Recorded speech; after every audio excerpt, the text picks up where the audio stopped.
Ladies and gentlemen, please take your seats. The program will begin shortly.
Ladies and gentlemen, please take your seats. The program will begin in 1 minute.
Please welcome the Managing Director of AtlanticLIVE, Emily Achter-Zandi.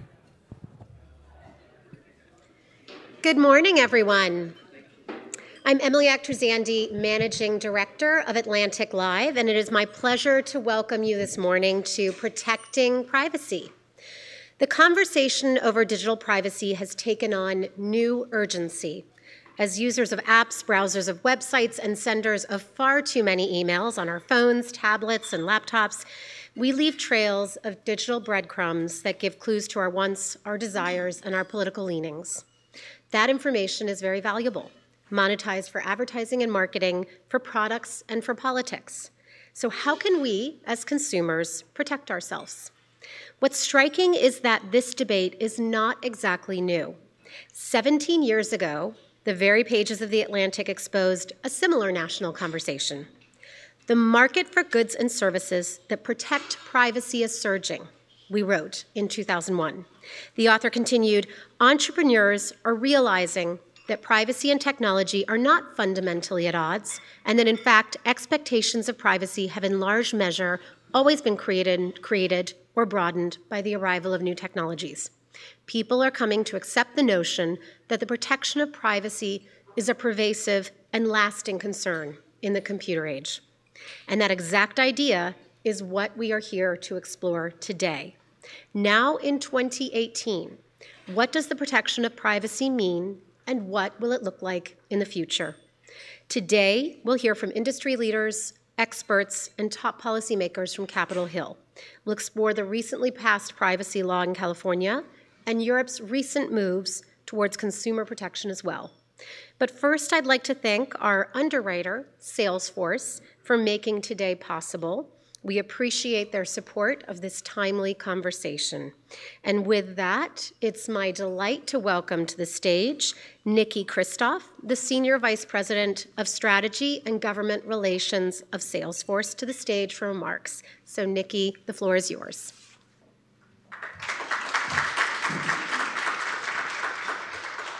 Good morning. Thank you for coming. Thank you to The Atlantic for hosting this conversation. A national conversation about privacy is long overdue, and the technology industry has been reluctant to engage in this conversation. It's a good complement to Emily's point about talking about this in 2001. Sun Microsystems CEO said in 1999, "You have zero privacy anyway. Get over it." The cost of our industry's reluctance to engage in this conversation is that we've lost trust. Many of our customers don't trust our companies anymore. And as people now carry computers in their pocket that have a GPS tracking device, that have microphones, it's no longer something we can avoid. As concerns about personal privacy grow, as data collection grows, governments are taking matters into their own hands. Anybody who comes to a breakfast on a Thursday while Congress is in session already knows this, but Europe passed GDPR and rolled it out this year.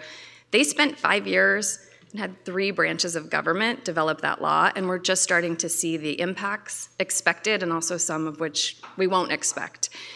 The great state of California also passed a law on privacy this summer on a slightly different timeline, a little bit more rushed, a matter of weeks. And that's going to set the precedent for other states to follow suit. The reason Salesforce is hosting this event and sponsoring this event is because we are advocating for Congress to pass a federal privacy law that would preempt state laws, so that instead of 50 states that companies have to navigate with 50 different sets of rules, there would be one set of rules that your protection as an American wouldn't depend on what zip code you live in. So today, we are hoping to seed this conversation as we look toward the next Congress. We want to look toward a law that protects our industry's competitive innovation, that protects all consumers, that satisfies their demands for portability, for transparency, but that also is rooted in American traditions of law, which are different than European. So thank you for coming this morning. I hope it's an interesting conversation, and we look forward to doing more work in the next Congress.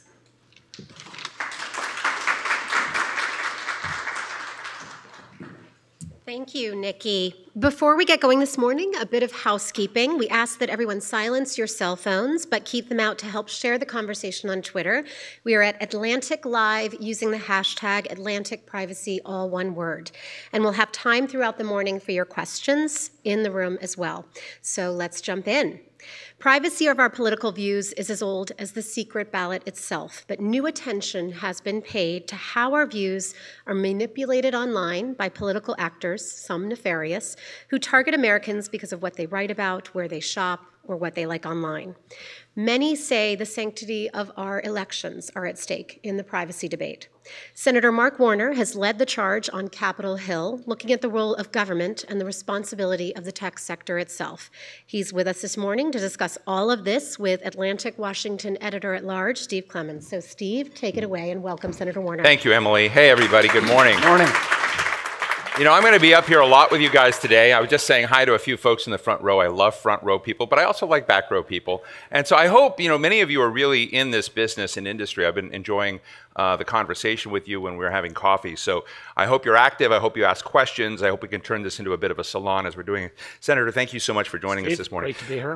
I want to be honest with the crowd that part of the reason that we're doing this forum came out of a discussion I had with Senator Warner about his desire to take an event into Silicon Valley, across the street from Google and Apple and Facebook, although they're not really all together, and have a conversation with their employees. And to tell the employees, look, you don't get what you're not performing in the social contract you have with America's citizens. So why don't we take that as first starting point? Because I was so intrigued with that framing. What do you think the deficits are in the technologies world's, particularly the social media's world's, social contract with America today? Well, let me step back. Some people may know my background. I was 20 years in the tech business, co-founder of Nextel, then a VC. So I think I brought at least some understanding of the field. And I think for a lot of the last 7, 8, 9 years, there's been this huge infatuation with the tremendous growth in tech. You know, frankly, the Obama administration had a love affair with Google, and less so with Facebook, Twitter at all. And I still remember in the aftermath of the 2016 campaign, when it started to become evident to me that the bad guys had come in and started to misuse some of the social media platforms, and I raised these issues. And Mark Zuckerberg's original comment was, you know, if anybody in Washington thinks the Russians were messing with our stuff, they must be stupid. That did not prove to be the case. You know, and I think there was a real reluctance amongst the social media companies to acknowledge, while there's been a great community that's been built, there's a huge dark underbelly that has been created in these communities that we still are exploring its breadth and extent. There was recent data we had from John Kelly, one of the experts that I turn to occasionally. I guess it's kind of good news and bad news. That says that the political dialogue in our country on the far left and the far right is actually 25 to 30 to 1, either bots or foreign-directed bots over actual Americans. So it made me feel a little bit good, like there's not as many whack jobs on each end of the political spectrum as it might appear. But I think there is a responsibility that these companies have as communities are built online, as information is relayed, as increasingly we found some companies have, you know, manipulated and sometimes misuse our private personal information. One of the reasons why when we had our hearing last week, which I was happy to see was not Internet 101, unlike some of the previous hearings on the Hill, there was an acknowledgement from Facebook of two things, which I hope we'll be able to pursue. One, that Facebook ought to be willing to share all of the personal information they collect about each one of us and how they then monetize that in terms of sales from an advertising standpoint. And two, if we as consumers can get a handle on that kind of monetization, what our information is worth, it might change the whole debate, because I think most Americans think, oh my gosh, Facebook, Google, Twitter, this is all free. It's not free. These companies, and I'm not saying maliciously, are using our personal information to monetize it. If we could have that knowledge, one of the possibilities is there might be new competition entered into the market whereby some enterprise might, in effect, intercede between you as the user and the platform and say, all right, if Steve Clemens' data is worth $12 a month to XYZ platform company, maybe you might be willing to say, I'll give $2 of that to some other entity to help guard, protect, or utilize your data so we don't have to go with the maybe over-the-top, heavy-handed European approach. Right. When Mark Zuckerberg made the comment about Russia when he did, was he lying or did he not know?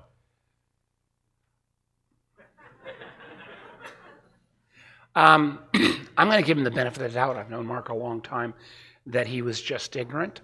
It is it is hard sometimes for a company that knows as much as it does about both of us, that they did not realize there were foreign entities manipulating their platform. And the change from, and let me make 2 quick points here, the change from where they were in November, December, and let me also add, they've made dramatic strides.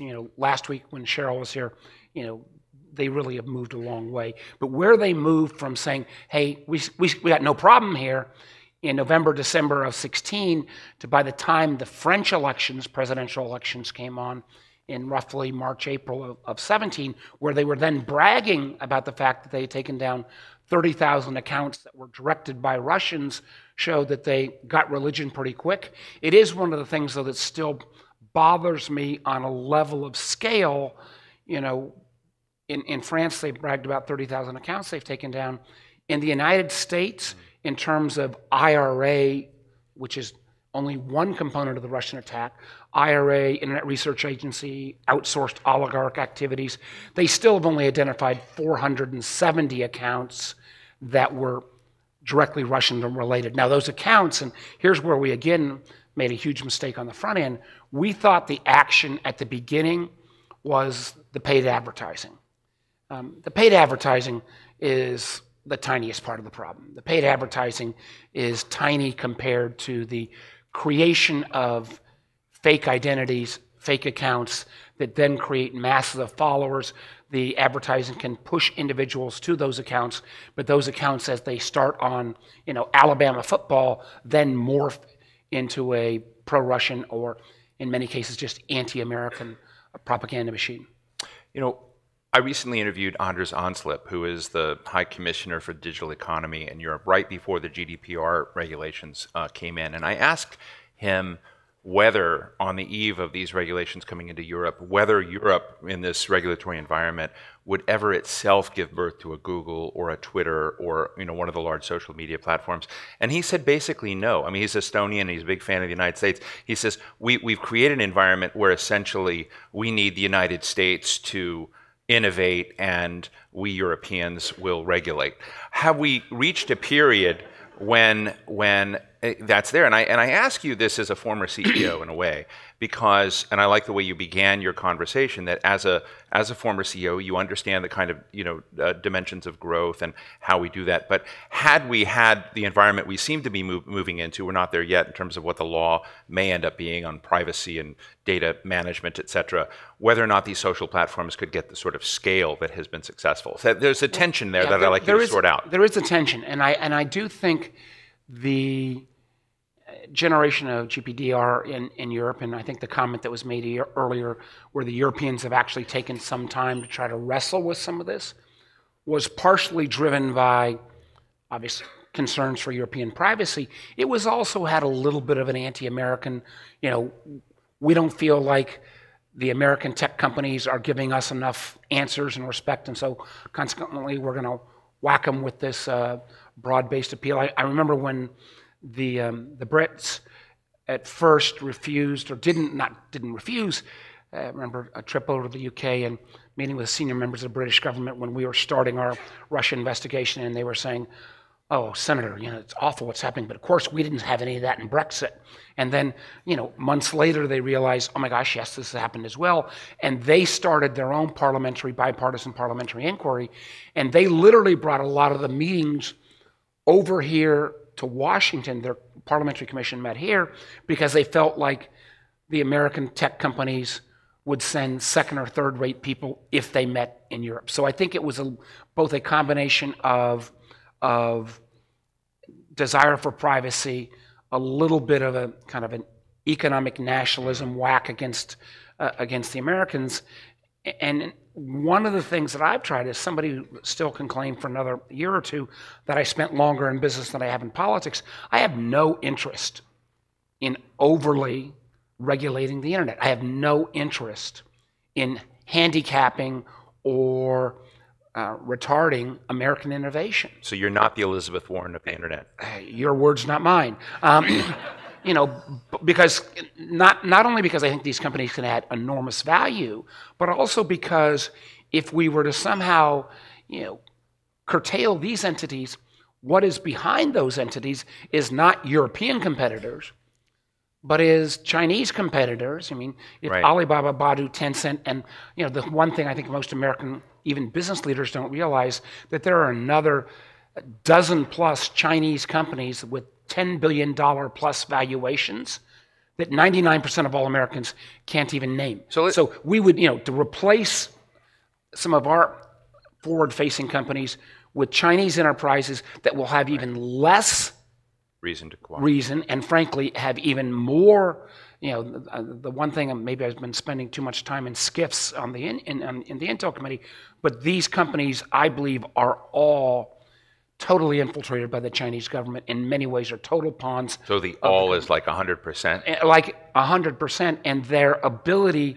to kind of share information, share data with the government in a country that already has less kind of views on privacy than we do, means that when we're thinking about kind of next level battles around artificial intelligence, the move towards 5G technology, quantum computing, it gives China a real advantage if their companies dominate. And it also raises, with some of our American companies, real concerns I have. One, on the fact that some of these American companies, I think, sell their souls to get into the Chinese market. Right. And it more than bothers me, not only the fact that Google didn't have the courage to send somebody to our hearing, maybe because they didn't want to get asked questions not only about misuse of social media, but why are they negotiating with China to do a search engine in China that would adhere to Chinese censorship, or why are they doing joint AI development with a nation state that we may be. So Google is certainly going to be in a committee hearing with you in the future. Is that going to be your first question to them? Well, listen, I think again, we all know, the notion that that everybody in the Valley kind of gets the world much better than anybody in the policymaking world, and they can ignore those of us in the policymaking world, those days are gone. As you said, the Wild West is gone. The thing is, if you simply look, and my numbers are, somebody fact check these, they may be slightly off, but on scale, they're basically right. If you go back, 2, 3, 4 years, the level of positive feelings towards social media, the level of belief that it is basically benign, was somewhere around 3 or 4 to 1. If you take that same data, and particularly even looking at younger people, that number has almost reversed in terms of people's concern about social media, concern about accuracy and information. And so the 3 things that I felt that came out of our hearing last week, and because we didn't shout at each other, and because we actually had Democrats and Republicans working together, it didn't make as much news. But 3 policy areas that I'd like to explore. I've actually got a paper with a lot more ideas, but 3 that I think, none of these are going to solve a problem, but I think they're worthy of some discussion. One is the notion of, should we, as Americans, as human beings, have the right to know when we are contacted by a post, whether that contact is actually coming from another human being or whether it's coming from a computer or a bot. Now there's nothing per se wrong with a bot.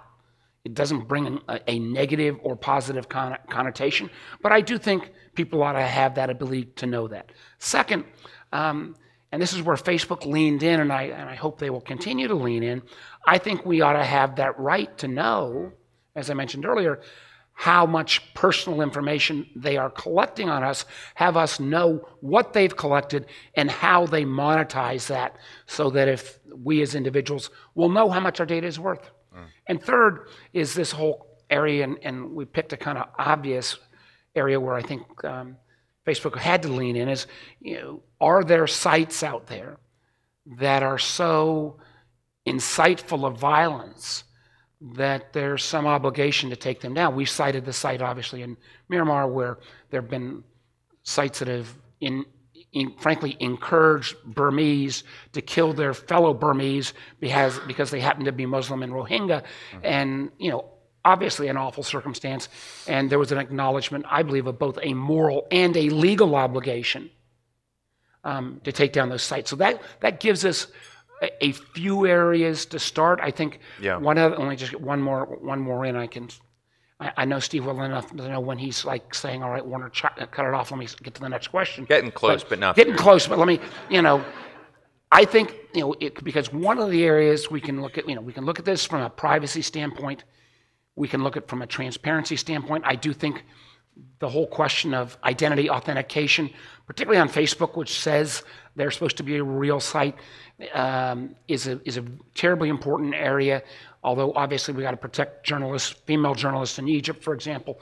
But the other piece, is there an analogy to my old business in telecom where it's hard to have new competitors come in when the existing platforms monopolize all the information? So can we create data portability so we can move all your data in an easily usable form, including those wonderful cat videos you have, to a new site easily? Will that help create additional competition? Now, you'll need interoperability as well. The analogy being, it used to be really hard for those of you who are older than 40 will remember this, to move from one telco to another until we actually legislated number portability. I think some of this data portability may be another area for examination. So I mentioned Elizabeth Warren in a joking way, but in a way, when you think about the world that she was in, of looking at consumer finance abuse and consumer protection, and looking at the fact that at least Congress at that time did not believe that these companies were ever going to put their consumer interests in a way forward on a broad public side. And it raises the interesting question, because you said you don't want to be that person, you don't want to move in that space. But are you having to hope that but let me just finish. I guess I want to get to a discussion about whether a law is going to happen, a bipartisan approach that creates a legal framework that eventually passes, is something that can help at least get the rails on this discussion in the right place. There's the Mark Warner 20-point plan. The 20 points that not all of them good ideas by any means. You don't like your own points? Well, I think there's some of them are contradictory, actually, but it was just to spur the discussion. Yeah. So I'm interested in where you see the possibility of a law, what the framework will be, and you've emerged as a key voice. Senator Burr has as well in working with you on some of this. So what would that look like? What I don't want to do is, as somebody who was there at the creation of Dodd-Frank and believe very strongly in the protection of the Consumer Bureau. And actually, Elizabeth and I, this week was the 1-year anniversary of the Equifax hack, and I think it still is abysmal that a company that has that much power over as much private information as we have, that there has been no liability there. We actually have a joint piece of legislation about strict liability. So I'm not saying there does not need to be protections of people's information. Whether the European approach grants us that real protection or simply impedes innovation, I think the jury is out. So where I've looked at is one around more transparency, and so price transparency, data transparency, identity transparency, because my big concern is, we're talking a lot now about misinformation, but what I see as the next real challenge is the merger of the challenges in cyber along with misinformation, disinformation. So somebody will go out and hack Equifax, get that personal information about Steve Clemens. Someone will contact you with personal information. You will open that message, and you won't get a printed message. You will get a deep fake video of somebody who looks like me saying some ridiculous comment, or even worse in terms of market manipulation. So I think the transparency area is one. I do think there are privacy protections that I am wide open on, where we take what's good and what's not so good on the European basis. The idea of first-party consent only is something I think we ought to look at.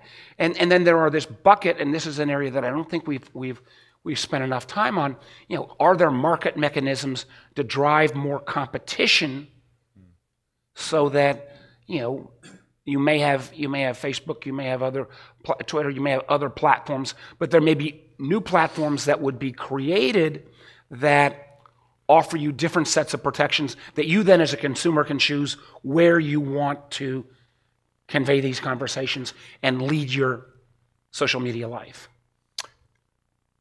Do you think there are more things that we can do organically to build more of a compact between the Silicon Valley employees you're talking about and those that are using the machines and also regulating? I think there is a growing recognition in the Valley from the workforce that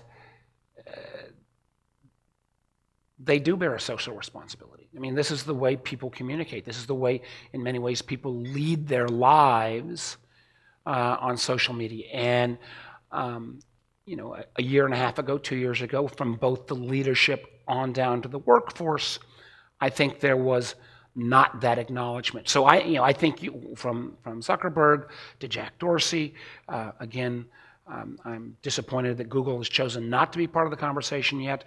I think they realize from both the concern about us coming in heavy-handedly regulating, but also just from the recognition that their user base is increasingly being suspect that the companies actually have users' best interests at heart. Now, I would love to have done, kind of a massive town hall with employees of all of the platforms and others to kind of say, hey, we're not all Luddites.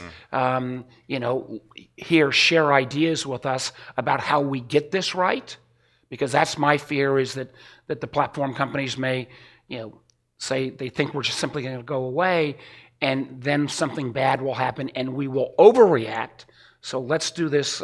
Let's do this in a collaborative way. So far, and again, Twitter and Facebook at this point are fully engaged. We've already had serious follow-up meetings since our hearing on what substantive policy might look like. Before I go to the audience, I want to ask you about what the president just issued the other day, sort of a surprising instruction to police and investigative authorities here to investigate foreign meddling in the upcoming elections and to punish. Is it real? Do you support what the president has put out, or is it not real? In a normal world, i.e. 3 years ago, 4 years ago, in a normal world, after a foreign nation attacked our country at the core of our democracy, our electoral system, in a way that was more pervasive than I think any of you all know even. It attacked our election system, it attacked our voting system, it attacked and manipulated social media, it weaponized information in terms of breaking in to political accounts, and as we confirmed the intelligence community assessment, they did this in 2016 with the goal of hurting Clinton and helping Trump. In a normal world, you would have had someone that would have been designated at the White House level to be in charge of making sure there is appropriate election security going forward. We have not done that. And the only action that's taken place in a bipartisan fashion has come from our committee, where we've got some pretty decent legislation out there, where we got $380 million out to the state boards of election and local registrars, where they are upping their game on paper ballots. In a normal world, with the challenges that we have in the cyber domain, you would up your game there. You would not do what this president has done, which is eliminate the top person having cyber responsibility at the White House.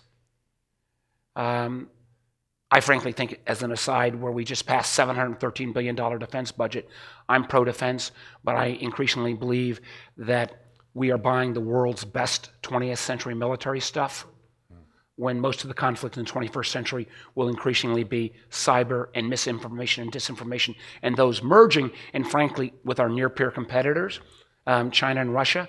They are our equals at least, and maybe in misinformation better. So did what the president do in this executive order, I think it was simply an attempt to preclude what Marco Rubio and Chris Van Hollen are trying to do, which is to take away that responsibility from the president and have automatic sanctions go in place the next time a foreign country intervenes into an election process, because I don't think we can count on this president, particularly vis-a-vis Russia, to actually step up and stand up against them. I mean, I would, Exhibit A is is Donald Trump kowtowing to Vladimir Putin in Helsinki on the world stage. Powerful. With that, let me open the floor. Questions, comments, right here in the middle. This side, this gentleman here, right here. White shirt, middle. Okay. Go to where I'm saying, right where I'm pointing. Yeah. Great. Hi. Oh, sorry. Senator, I have a question. We're spending 80% operation and maintenance and 20% on federal IT for more advanced technology. 80% is a backdoor for any kind of halfway hacker to come in, i.e. OPM and others. Right. So what are we looking at as far as regulations or enhancements from the government to protect us against that? In other words, we need to modernize. Some of these systems are older than I am. Great, thank you. Bless you. Amen. It is. I remember when I was governor, it took us about 9 months to figure out how much the state of Virginia was spending on technology. I tried to do the same analysis at the federal level, and as you indicated, it's roughly low 80 billions, but as you said, 80% of that is on patches, upgrades of legacy systems. And those legacy systems, every time you patch, you add a new vulnerability. So, there's multi-year budgeting, being able to try to build in place, capital projects around large IT infrastructure purchases is one thing that we've been working on, frankly, with not very good success. So let me give you two, what should be low-hanging fruit that would help us move along. And this one is one that's so freaking low-hanging, and it's been, we've kind of moved the Chamber of Commerce to neutral, but they ought to be frankly pro. We are at this point over the next few years, the United States government, skip the American people, the United States government will basically buy about another 8 to 10 billion devices that are IoT connected. The remarkable thing is, we think about building all these new cybersecurity things on our power grid. Well, if the way you get into the power grid now is the microwave that's connected to the internet that's in the employee cafeteria, none of those devices have any basic security. So I've got bipartisan legislation with Cory Gardner that says, at least in terms of federal dollar spend, we ought to be able to have devices that are patchable, no embedded passcodes, de minimis level of security. And we can have even industry set it, but some of the low-end vendors are even fighting that. And that, we should all be, that is such a stupid vulnerability that we can easily correct. Connected as well to your question is, again, not a very sexy topic, but we desperately need, security clearance reform. We got a 700,000 person backlog on security clearance. I think Coates and others have made this higher. We can lower that number, get better people in, and part of that would also then move us towards not simply, when we make these purchases, lowest price technically available, but let's actually allow the government to be a little more innovative in its purchases and not simply buy from some of the large IT vendors that are more about patching as opposed to about innovation. Senator, we're right at the end, but I want to ask you, just as we wrap up here, thank you for that great question. How many Republican senators do you think you would have on a Mark Warner consumer privacy protection law? I think, depending on how we framed it, I think we'd have a overwhelming majority, as long as we can say, all right, what did Europe get right? What did Europe get wrong? But there is enormous. So you think there's a high chance? I think there is a high chance that people realize that the days of the Wild Wild West are over, that there needs to be some guardrails. We need to do this in a thoughtful, forward-leaning way. And I would argue that the easiest starting point on these will be around knowledge of whether we're being communicated with by a human being or a bot, things around price transparency and data transparency.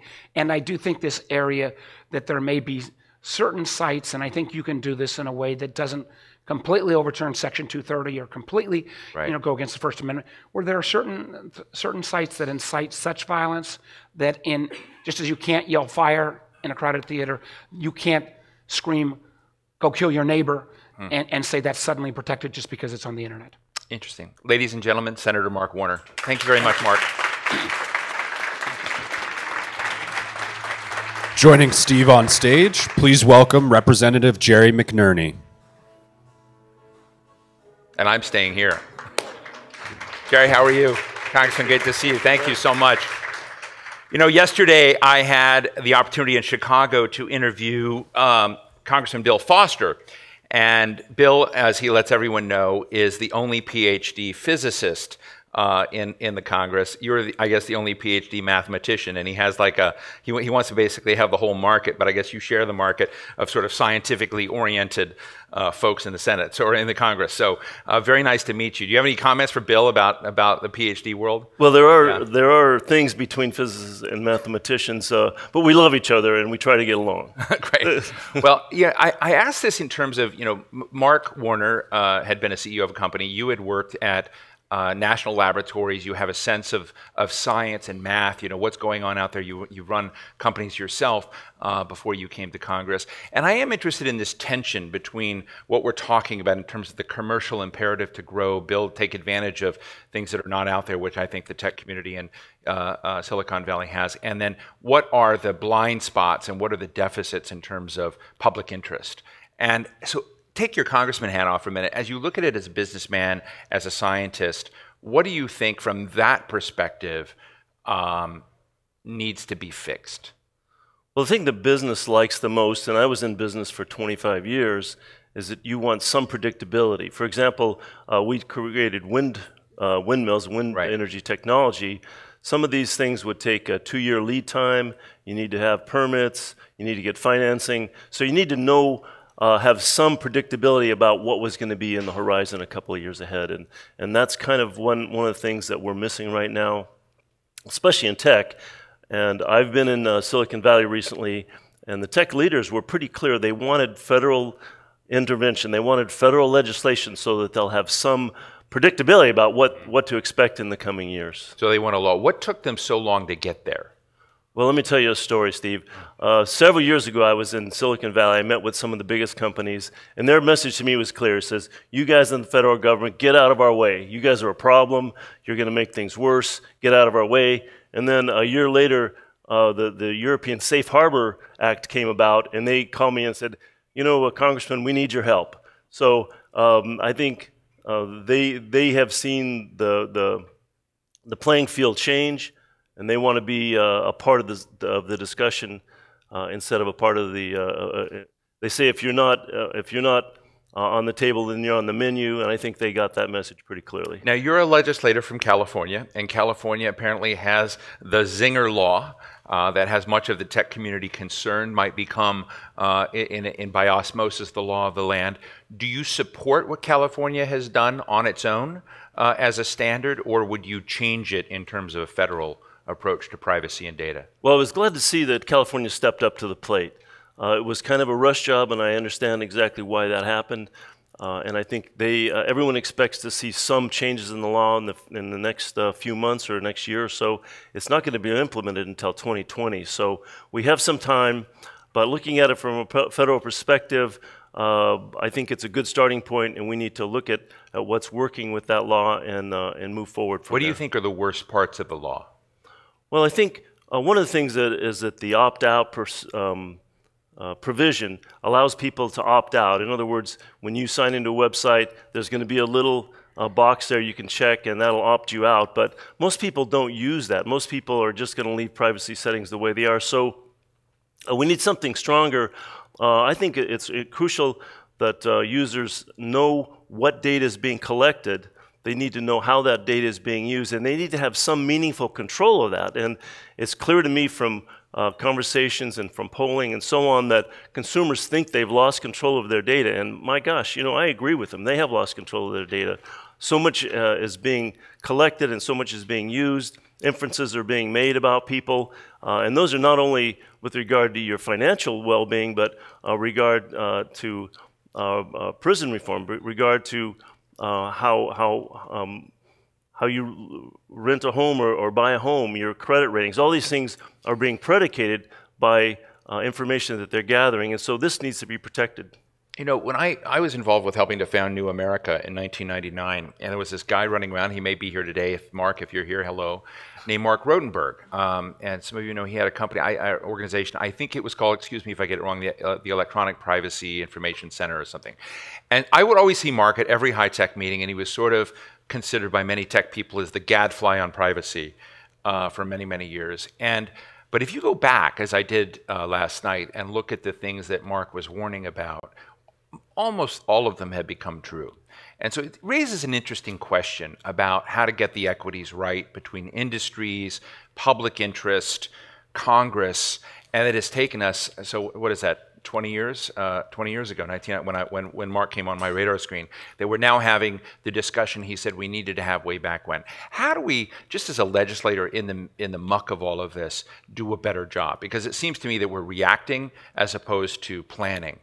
And being more strategic in these questions. Well, I think you're right, but this question came up even in the 1940s and 1930s. The French philosophers, the postmodernists, were putting out the question, well, is government going to get enough information about us to control the way we're thinking and the way we're voting and the way we're acting? And I think that's a fear that we have now, and it's justifiable. So what we need to do is make sure that that data is protected on the one hand. I mean, there's a couple aspects here. You want to make sure that consumers know what data is being collected and how it's being used, but you also need to have security so that that data doesn't get broken into, so that cyber attacks don't get people access to that data. So we have a couple of very big challenges ahead of us in terms of being able to accomplish those goals. Do you talk to your Republican compadres? Oh, yes. So you're one of those that will actually talk to people on the other side of the line. Well, I mean, I have learned. Unfortunately, I mean, I think my ideas are better, of course, but we do need to work across the aisle. I mean, there are, the best legislation comes about when there's compromise on both sides, and that's where I agree with you. It's strange to ask that question, but some do and some don't in these days. So knowing that, what is the temperature on getting a law around privacy and data? As you see it. I asked Mark Warner the same thing, and he surprised me with how optimistic he was that there was, in fact, a package that he thought a majority of the Senate, I think is what he implied, but it sounded like a good chunk of Republican senators. But how do you look at your House members? Would there be something there you could find common ground?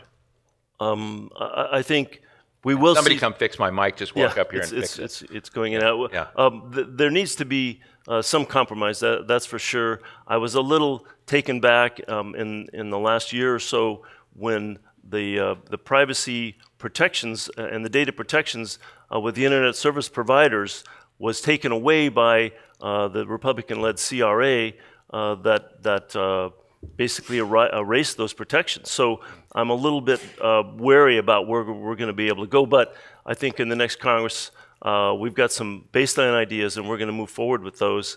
One of the ideas I think that's so important is to give the Federal Trade Commission the authority to make rules regarding privacy.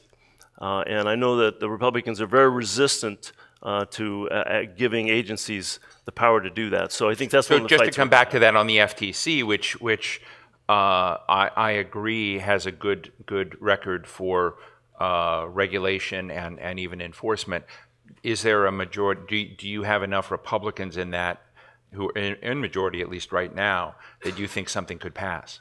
Well, not right now. Obviously, the election is less than 2 months away. Not imminently, but look, whichever. I mean, the question is, regardless of the election. I mean, there's the question of in terms of the temperature of this issue, do you think in whatever Congress you're in, you're likely to find good Republicans? Well, I'm optimistic in the sense that the American people feel very strongly that they've lost control of their data. And as long as that message gets out to legislators, they're going to be willing to act on that. So I take that as a positive message. I think the roadblock is the resistance of the Republicans to allow further regulation in any part of the market. So that's going to be our struggle. How did the GDPR change the game from your perspective? Well, the GDPR, along with the California Privacy Act, has brought industry to the table. Before that, as I mentioned, I think they were very resistant to taking steps to strengthen privacy rules. Now that they see that this is coming, they don't want a 50-state patchwork and so on. So they're willing to come to the table, and I think that's an important step. Are you concerned by Google not showing up at Mark Warner's committee and by his suggestion possibly not wanting to answer questions on China and censored searches? I'm absolutely concerned about that. Google should have been willing to come to the table without subpoena or any other. I mean, we saw Dorsey and we saw Zuckerberg willing to come forward and testify. Those are long, hard days for those folks. Basically 10, 12 hours answering questions from hundreds of different people. So I have respect for that. And it's unfortunate that Google didn't participate. I know you sit in a privileged situation and know a lot more things about what nefarious behaviors are going on with foreign governments in our high-tech sector. What can you share with us that without getting yourself in trouble, that we don't know in the media? Well, one of my areas of expertise is energy policy and electric grids, and I think what's happened. How much foreign malware is in our grids? That's the question we don't understand, and the problem is that the way the administration is acting, they're not allowing us to take the steps to understand what is going on in terms of foreign malware in our electrical system, in all of our infrastructure. What does that mean? They're not allowing us to understand. Well, as Mark Warner just said, the president fired the person that should have been in charge of that. He hasn't recreated that position, so we really don't have. Is that the Tom Bossert job? I don't want to name the name, but we don't have the resources in position to be able to discern what is actually happening with regard and to take the proper steps to protect ourselves. Wow, that's interesting. That may be tweetable. Just, I guess, finally, I was talking to Jack Dorsey recently of Twitter, who was in town, as we all know, and I raised this question of him on whether or not we are getting the equation wrong. Because as I think about it and I watch the tech companies and their growth, there's this weird notion right now that somehow a law, a regulation will fix everything.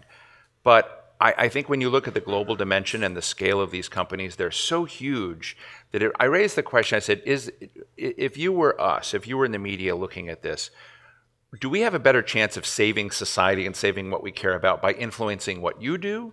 Or do we have a better chance of making ourselves more resilient in some ways to you, to Twitter, to whatever? And I'm interested in how you look at that. And he was intrigued with that dimensionality, that maybe a lot more of the locus is teaching people, having literacy on this issue and equipping people, educating them in a different way, creating boot camps for people to understand what's out there. And I know that that's a heavy lift, but I'm just wondering if that discussion ever unfolds, because right now it's blame the tech companies mostly, or influence the tech companies that will solve this. And I guess I'm a cynic about that approach. You? Well, let me say I have a tremendous respect for the idealism in Silicon Valley. Mark Zuckerberg, Steve Dorsey, or Jack Dorsey, excuse me. Jack, yeah. They came into this. Better name. Excuse me. They came into this really idealistic. They wanted to open up communication. They wanted to open up socialization and so on.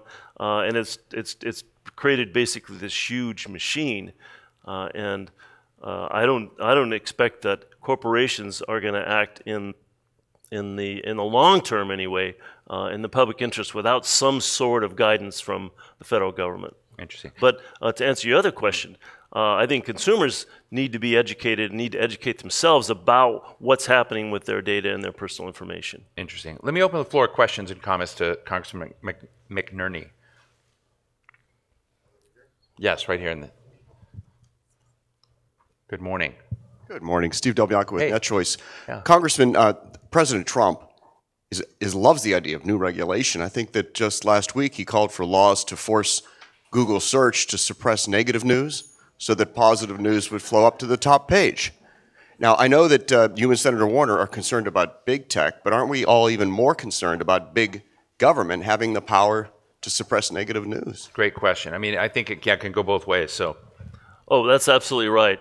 I think what he's suggesting would be go against the First Amendment. I mean, we have to have First Amendment rights. We have to allow people to communicate ideas on the internet.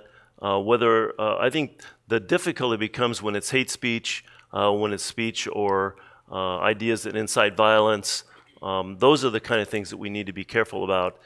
And I'm telling you, creating algorithms to ferret out hateful and violent suggesting tweets and information is going to be very, very difficult. We need to have the best minds, and we do have some of the best minds in the world working on that. So it's one of those cat and mouse issues. We're going to have to be fighting that forever. Other questions, comments? Yes, in the back? Oh, I just saw your hand. Oh, go ahead, sorry. Or in the front. You have a question? You look like you have a question. You don't. Well, then she does. Yeah. Comment, question? Let me ask you just a question, then I'm just going to go myself. If we've got, we're going to turn this into a salon. Oh, we've got my friend from the Software Alliance here, right here, Carl. There you go. See, that's the price of me remembering your name from the reception. Yes, Carl. Sure, thanks. So my name's Carl Schonander. I'm with the Software and Information Industry Association, and thanks for putting together this event. I'd just like to follow up on the sort of First Amendment issues, access to publicly available information, which is really, really important for some of our member companies. There's some issues with the California law on that. Whatever, I would just say, it's more of a comment and interested in your reaction.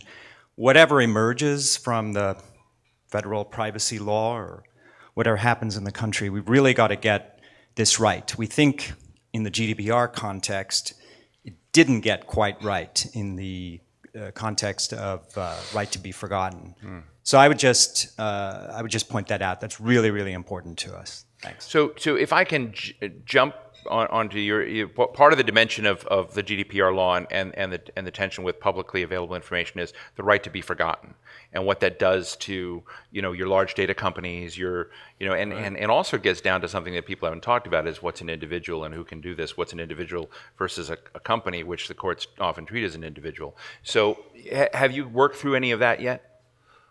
We're just on the beginning of that. Basically, it takes a lot to know that. We're talking to stakeholders and commercial consumer privacy groups and so on. So I think that's going to be a very difficult challenge. But I think it's real because so much information is out there. You might have access to it. One of the things I found out when we had our hearings with Mr. Zuckerberg and Mr. Dorsey was that even the CEOs of these companies don't know exactly what data consumers has access to and how they can manage it. And so if the CEOs of these companies don't know what's going on, how can an average consumer know what's going on? So we need to be very proactive in terms of making sure that people know how to have access to their data and how to remove it and how to change it. If there's errors in it, I mean, they make inferences about you from the data. And if those inferences are wrong, can you have some way to change that information? So not only is the right to forget, but also how do you change information that's wrong? These are big questions that need thoughtful answers. Congressman, I've been watching with some deep interest this issue of elections in Georgia and a primary race between two Republican contenders, and how the data management in a normal election, it was not a Democratic versus Republican race, was just so screwed up. And I understand election, politics may be a kind of a different game here, but it is also data. It's management. It's managing that data. It's the protection and the harbors around it.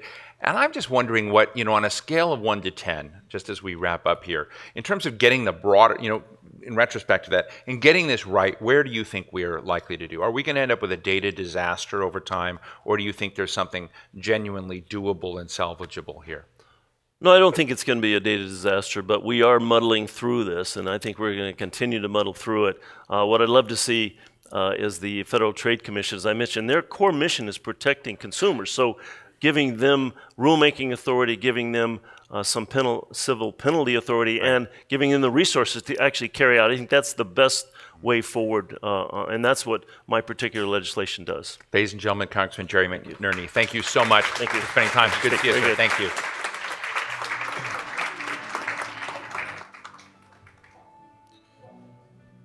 Next to the stage, please welcome Bruce Schneier, a fellow at Harvard University's Berkman Klein Center for Internet and Society, Harriet Pearson, partner at the law firm Hogan Lovells, and Ari Waldman, the director of the Innovation Center for Law and Technology at New York Law School. Leading the conversation, please welcome journalist Kathleen Koch.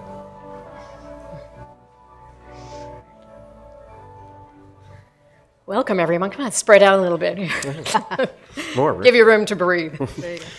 All right at the outset, I would like to go to you to define really what we're talking about, because in the past you've expressed concern that people too frequently conflate data privacy with cybersecurity. Why is that distinction important?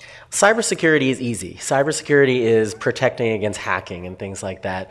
And it's easy for policymakers, it's easy for CPOs because that gets a lot of media attention. The Equifax hack, for example. But consumer privacy is bigger. It's about our expectations. It's about negotiating what consumers want and need and expect from companies, and that can change over time. And companies tend to focus much more on cybersecurity just because it's so much easier to say, I'm going to protect my information from hacking. Why is that a problem? Well, because there's so much more to it. Because sometimes people give over information to a company and they expect the company to behave with that information with discretion or with confidentiality. And that has nothing to do with hacking or protecting the storehouse of information that you have. There's so much more to it, which is the reason why there's quite a bit more privacy that we need protected, and therefore the need for legislation like California's new Privacy Act and the GDPR.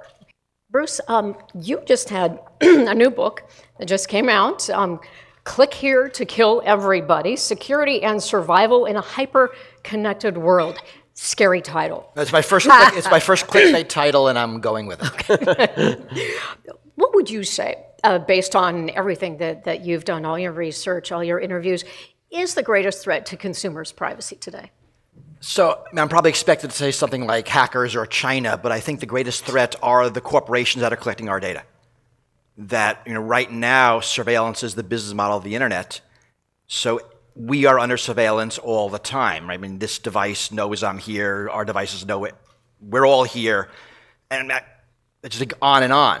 And the collection of this data, which in a sense is toxic, is what leads to Equifax having all that data that can be hacked, that leads to all of these privacy breaches. This is what you call surveillance capitalism, right? Where everything from our refrigerators to our thermostats to our cars. So I want to name spying on us all the time. I want to name check Shoshana Zuboff, who is a Harvard Business School professor, and that's her term. And it's a really good term for the type of market we're building on the internet, where our data is the commodity, we are the customers, and it's used for persuasion.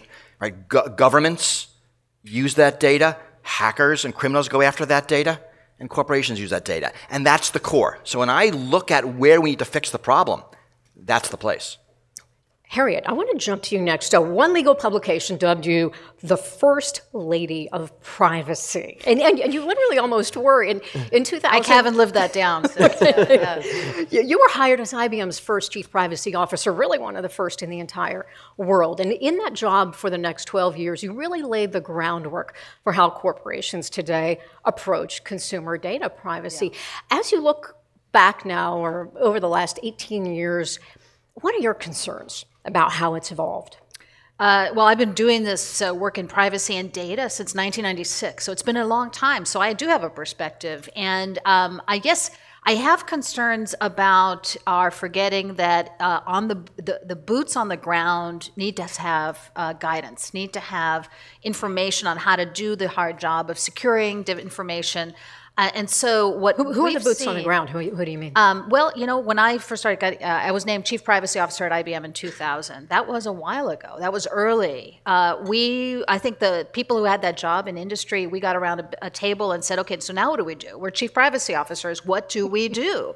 And we looked around and said, it's about the data. So let's go find the personal information and go do something about it. And ultimately, it's about data governance. The prior discussion was about governing the data. It really is about that. And so you use technology, you use policy, you use law, you use standards, and you make it work. And I think now, actually, in a good way, we have a lot more resources. That community of privacy officers has grown from about 10, 15, 20 people to now tens of thousands. There's an organization called the International Privacy Association of Privacy Professionals. It's about, I think, 50,000, roughly around that. And that is a growth market. That is a great field. Anybody who's interested in policy or law, this is a great field because there's enormous demand. So indeed, I'm not actually concerned about this area of privacy governance and working on these areas in business. It is an area where companies cannot get enough people who know what they're doing.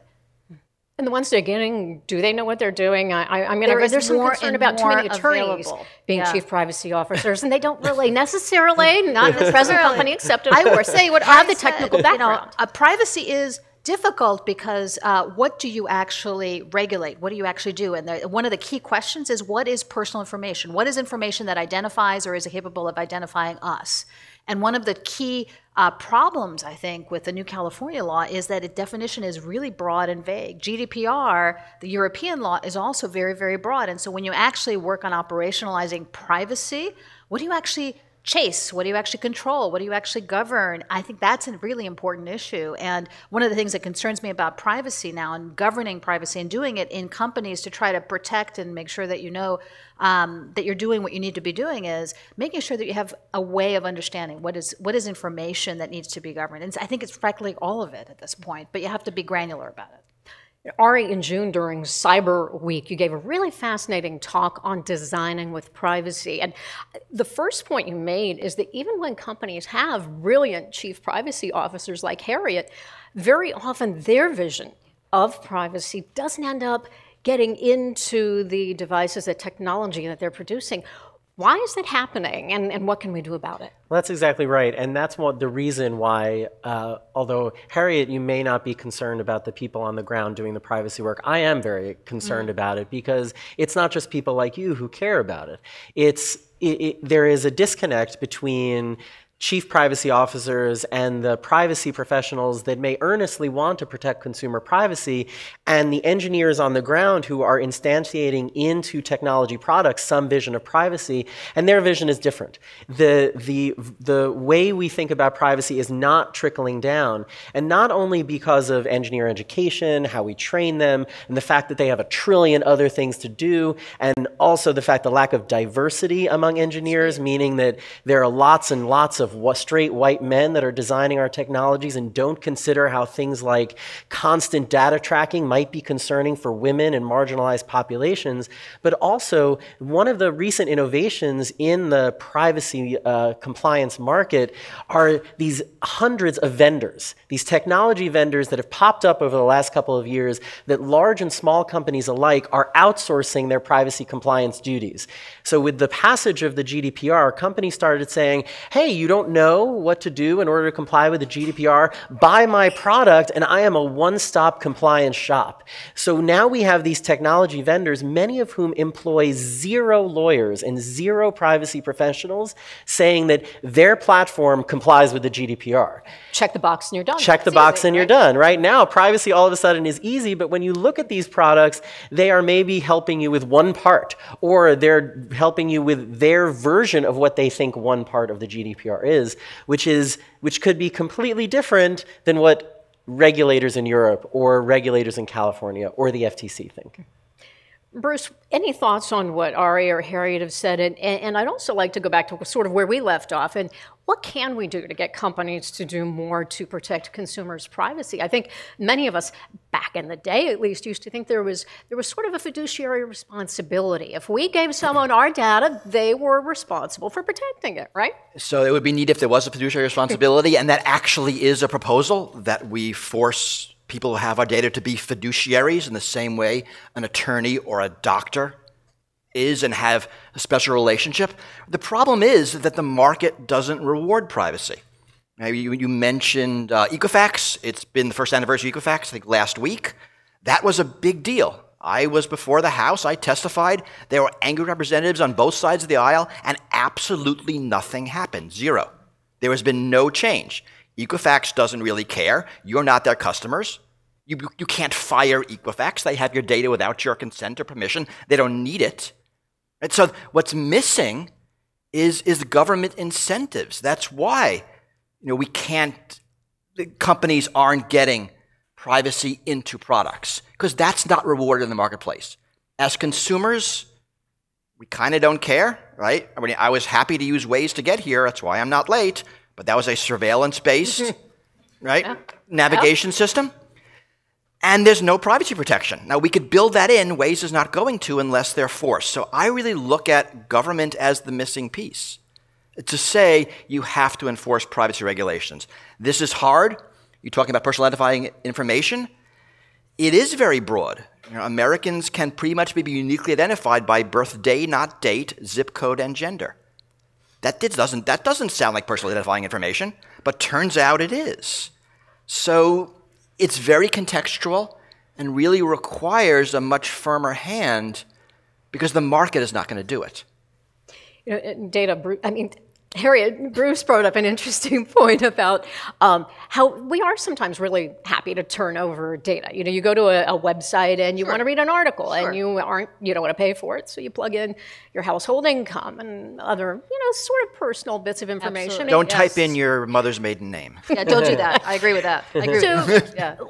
Is our data then becoming some new form of currency? And is there a problem with that? Data is valuable. Data is valuable, and we have known that for many years. But something's changed. There's no doubt about it. Something has changed now, and there is an appetite to do more about data privacy and to recognize the value that personal data has to us as individuals, in addition to the organizations that serve us. Yes, it is valuable, and you know what? If I share data with an organization, whether it's a government or a private company, I'm going to get some value back. I'm going to get directions. I'm going to get better health care. I'm going to get better financial services. I'm going to get better cloud type of services, and that is actually beneficial to me. But I think I agree with those who say, you know what, now it's time to do a little bit more. And I think maybe the thing that is more now is a little bit of a boost from national law, a baseline that's a little bit higher, that sets the bar higher than it has been, recognizing that there is no lack of laws in the United States on data privacy. There are dozens and dozens and dozens of laws that address many types of things, but it's time for a higher baseline. And I think that's really the digital currency or data as currency issue has been kind of one of those drivers that say, it's time to do a little bit more.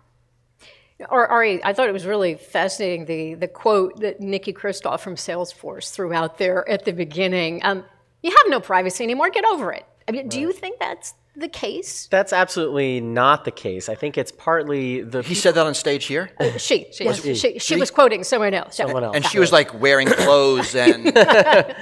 I think there are a couple of things. Those kind of comments have been made by tech folks for quite some time. And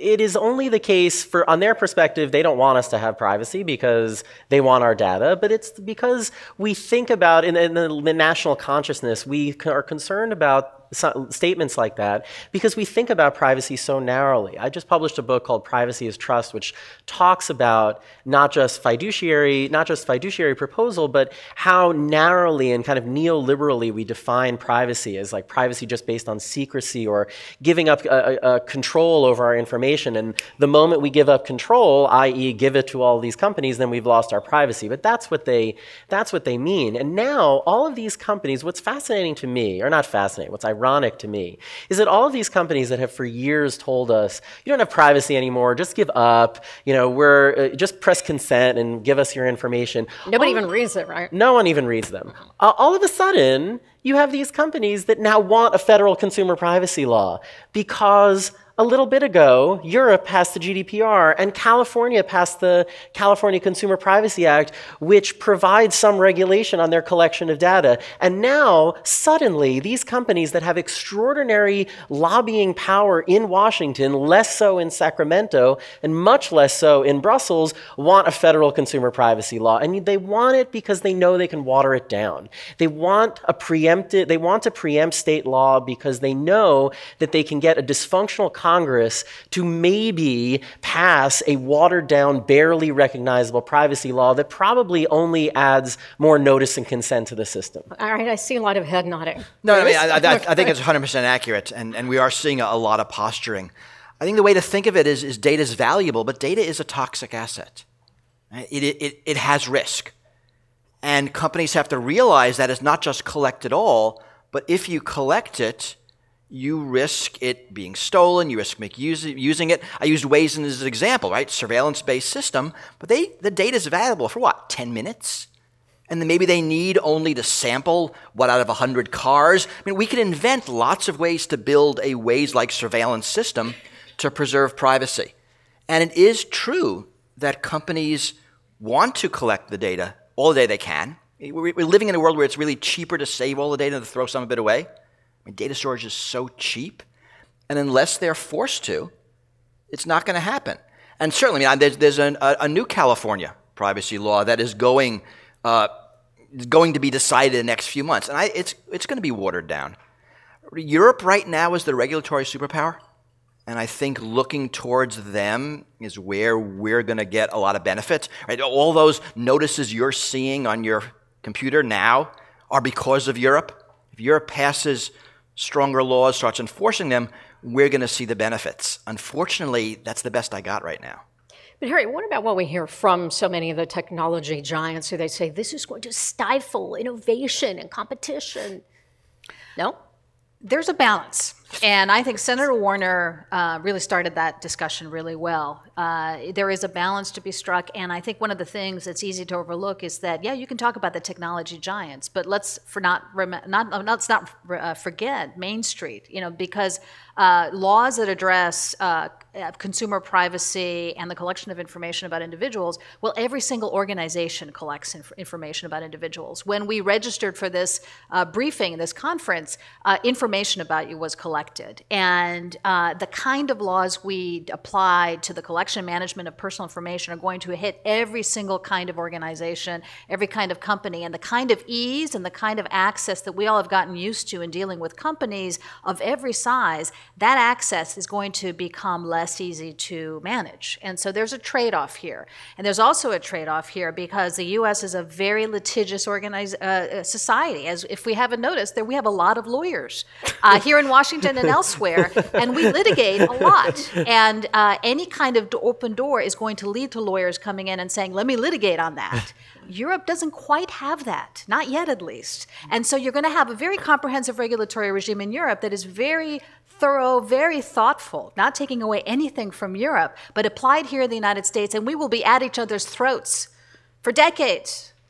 And we will stifle innovation if we're not careful. And so I think the value of having a federal debate about this issue and taking something on after California has acted in an interesting way, in a trailblazer sort of way, is that to have a federal debate with all the glory of our democratic system is going to be valuable to us. There's a reason for that kind of democracy. There's a reason for the states as laboratories, but if every state goes the way of California, we will be in trouble because it will be not functional and we will be in danger of violating the Interstate Commerce Clause. There's a reason we have a federal system, and we better get on with a federal debate about how to balance all these interests and get it right. Well, let's go to the audience now because I'm sure you have some questions. You would raise your hand and identify yourself. Gentleman right here. Hi, I'm Joe Lanuti. I'm a Georgetown law student. I have a question. You should go into privacy law. What do you say to the consumer who's saying, yeah, I understand on some level that Google Maps and Google is tracking my every move. It knew I went on vacation, actually. But in the big scheme of things, Google doesn't really care about my individual data. They just care about, big data trends, the aggregation. So what do I have to fear as an individual about my personal privacy? So it's harmless. Huh? So who wants to take that? Bruce? Rights are hard. We tend not to notice them until they're gone. And privacy is something that we take for granted until it disappears. I mean, Google actually does care about individuals. I mean, they want to target you as uniquely as possible. That's how they make the most profit. And that data is not used in your interest, right? It is used to manipulate you. It is used for persuasion. That's what advertising is. These are hard conversations to have because some of them are technical. And that's why I tend to think of privacy, we shouldn't think of it as a property right, something I can give away in exchange for services, but more as a fundamental right. Right? I cannot sell my kidney, even though I might want to. And we do that for reasons. So I think it's a hard conversation to have. There are things you can say. I mean, in my book, I talk about privacy necessary for human dignity, for democracy, for liberty, for fairness, for justice. Make all these arguments. But in the end, I think as citizens, we really do care about our privacy, even though as consumers, we tend to forget at the point of purchase. I'll only add very briefly that you say you're a student at Georgetown Law, which is wonderful, but 2 of your professors who work in privacy have written on this question exactly. Yeah. Paul Ohm, who teaches various privacy classes at Georgetown, spoke about how even though Google wants that kind of more anonymized, not specifically focused to you, the tech tools that they use to anonymize that data are faulty, meaning it's very easy to re-identify information.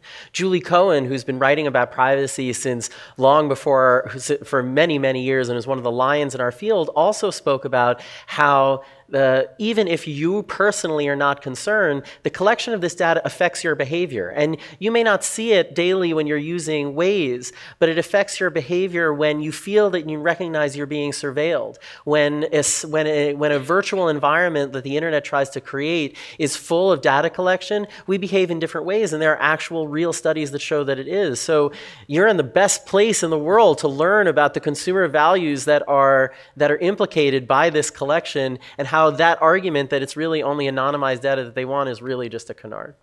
All right. Another question? Lady in red right here, or in the back. That's fine.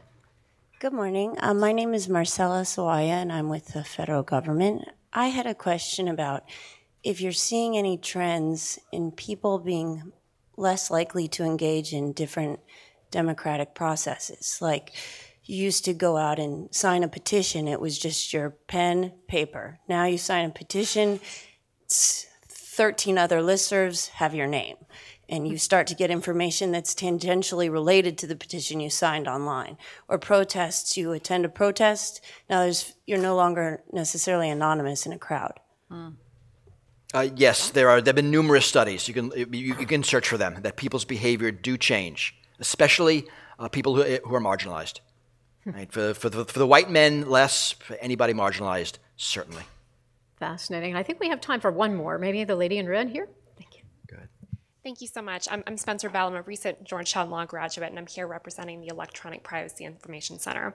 One of the things I wanted to touch back on is the balance between innovation and privacy protection and striking that fine line. And I wanted to ask about your thoughts on Section 230 of the Communications Decency Act. Do you think it's something that can be reconciled with the need to create a meaningful regulative framework right now? Do you think it has to be repealed entirely and started again from the ground up?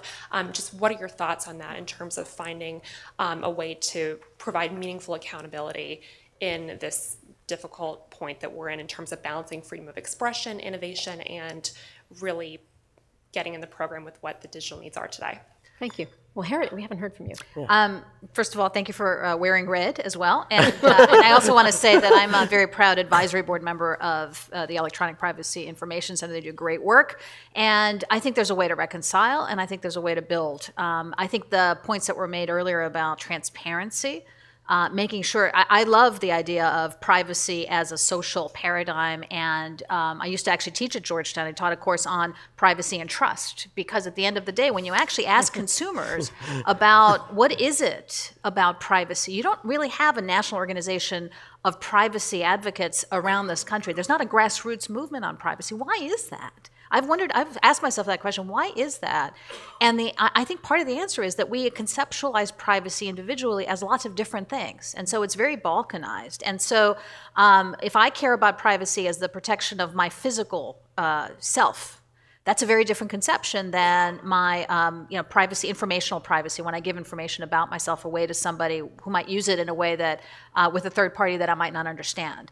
Those are different conceptions. And so I think you build on that existing law and increase transparency, increase accountability for the usage of information, increase the focus on security without over-regulating. I think that's the balance that I would say is workable.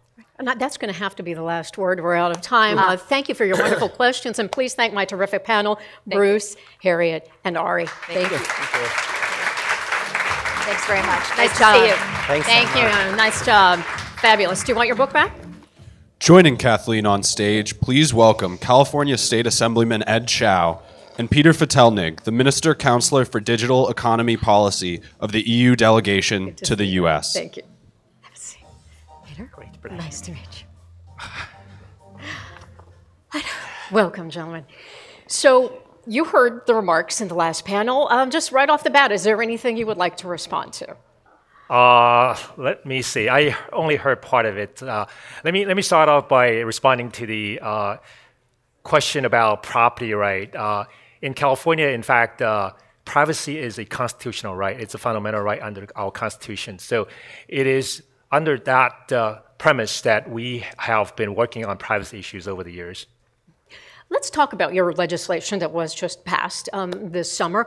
Why did you feel the need to push that through now? And some might say, well, you've got Silicon Valley there, you've got the headquarters of, the giants, Google, Apple. Again, why California? Why now? That's a great question. Let me begin by saying that the underlying premise or principle behind AB 375 or the California Privacy Act is that consumers ought to have control over their data. Let's say if a business wants to collect data from a consumer during the course of transacting a business or providing a service, and then turns around and share that information with somebody else, and the consumer, I submit, ought to be given the right to say, do I want that data to be disclosed? So, as I mentioned earlier, I've been working on privacy issue for a long time. In fact, last year I introduced a piece of legislation, a narrower version of AB 375 in the California legislature. And this was in response to the federal action that basically repealed the FCC rule under the Obama administration.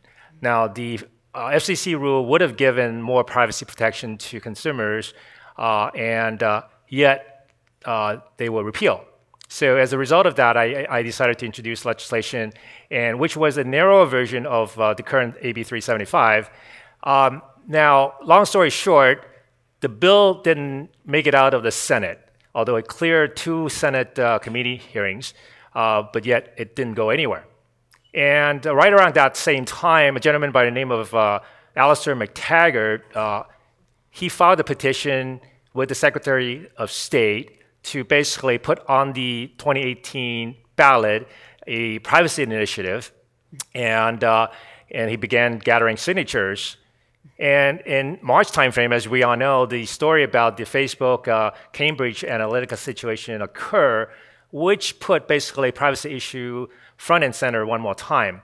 So I was asked by the Speaker of the Assembly to work on this particular issue. So I worked with my colleagues in the Senate, Senator Hertzberg, for the most part, and also all the stakeholders to work on a legislative alternative to the ballot initiative. Because and what was wrong with the ballot initiative? Well, there seemed to be quite a bit of pushback about the ballot initiative in the sense that it was very strict and there were some workability issues, as well as the requirement that if you want to make changes to the language, you have to have a supermajority. So those were the kind of sticking points. So there was a consensus on the part of many stakeholders, among industry folks, privacy folks, the tech folks, as well as the legislature to come up with a legislative alternative to the ballot initiative. So we worked on that. We reached out to stakeholders to try to build consensus. And as a result, we came up with a product that was signed by Governor Brown on June 28, which was the last day before Mr. McTaggart could withdraw that ballot initiative from the ballot. So you got it in just so by we the got hair that, of your chinny chin chin, as they exactly. say. So to, it's a long answer to your short question, why now? But that is why now. Peter, I want to give you a chance to jump in here. GDPR, some say that was perhaps the model in some ways for what California has done. How is that going? Well, it was interesting that Ad just said that the Constitution of California includes the right to privacy, because that's exactly the starting point in Europe as well. The European Charter for Fundamental Rights has in Article 8 quite explicitly spelled out what the rights citizens have for privacy. And that is the starting point, and that was also, by now 6 or 7 years ago, the starting point of crafting this, what was called here already a comprehensive framework for data protection and privacy. And this is also sort of the major reason. One of it is the right, the other one I think is the lack of trust. Many conversations, or at least what I understood from many of the conversations is, trust in digital is eroding. Now, how are we going to move into this digital society and economy if citizens and consumers distrust those technologies and how companies operate with our data? But also, Senator Warner did say at the beginning, I don't know if you were here for his remarks, he called the GDPR something the United States as a whole should not emulate, calling it over the top and heavy-handed. Well, I think one approach here is we have to see that historically. You know, the GDPR is not new. Data protection rights have been enshrined in European regulation in 1995 already. So we talk about something which just recently has been updated, so it was there. And in fact, many parts of it are a simplification and will cut cost for companies operating under GDPR. So it's not just a new heavy-handed regulation. One could say that 99 articles are quite detailed and explicit. I would tend to agree to that. At the same time, it gives clear guidance for companies how to operate. This is also something. Certainty and clarity in regulation is something I think we try to achieve, cutting therefore the cost and cutting the risk companies have. What feedback are you getting from companies and from consumers? Well, this is varied. Now, you have to take the situation. If you are a company operating across Europe, this makes your life simpler. You don't have to answer to 28 data protection authorities, you answer to one. You have one relationship, one regime you're operating, not 28. So that obviously changes. And you can even choose the one which you want. I mean, there may be language issues involved in this. So that certainly makes it easier. However, at the same time, companies who have perhaps not spent enough diligence on their systems and how they treat the privacy of their personal data they collect, they might find themselves in a situation of catching up a bit. So there may be systems work to be done. They have to go through a review process in their systems. And that, I agree, is an additional effort, but probably well spent if it is about the implementation of a fundamental right. And you know, on the point that Peter just made, how now they don't have this patchwork of laws in Europe, how concerned are you that because of the law that California has now passed, we might see increasing pressure for the U.S. federal government as a whole to pass a nationwide data protection, data privacy law, again, to avoid a patchwork of 50 state laws? And then how concerned would you be that that would preempt California's law? Well, I am very hopeful that the states as well as the government would look to the West and use the AB 375 as a model, if not the floor for their legislation. And you know, every time you introduce legislation, there's also the possibility that that law may be subject to challenge, whether on the ground of constitutionality or otherwise. But I think it was AT&T said they are going to challenge it. They say it could violate at least your law, the Constitution's Interstate Commerce Clause. Well, we are very unique in the sense that we drafted the law in such a way that we wanted to kind of work with all the players because, you know, as I mentioned earlier, the impetus for the passage of 375 was the ballot initiative. So we were facing a ballot initiative by a certain date. So we wanted to work with all the industry folks to make sure that whatever we crafted would be a workable work product with everybody at the table. But some in the industry have said they're worried that it was really rushed through. There wasn't enough public discussion. It wasn't a deliberate enough process. And they say, this is complicated stuff. You should have taken more time. Well, we had actually taken quite a bit of time. As I mentioned earlier, I started working on privacy issues a long time ago. And the earlier version of 375 is an example of that. And that was a much narrower version that had basically two elements, one of which was the opt-in consent, and the other one was do not discriminate. So we've been working on that issue for a long time. So it's just the final 2 weeks that we basically put the language out there. And as far as the rest of the language, we basically followed what was in the ballot initiative. We used that as a guide, basically, to say, hey, look, this is what Mr. McTaggart has put out there.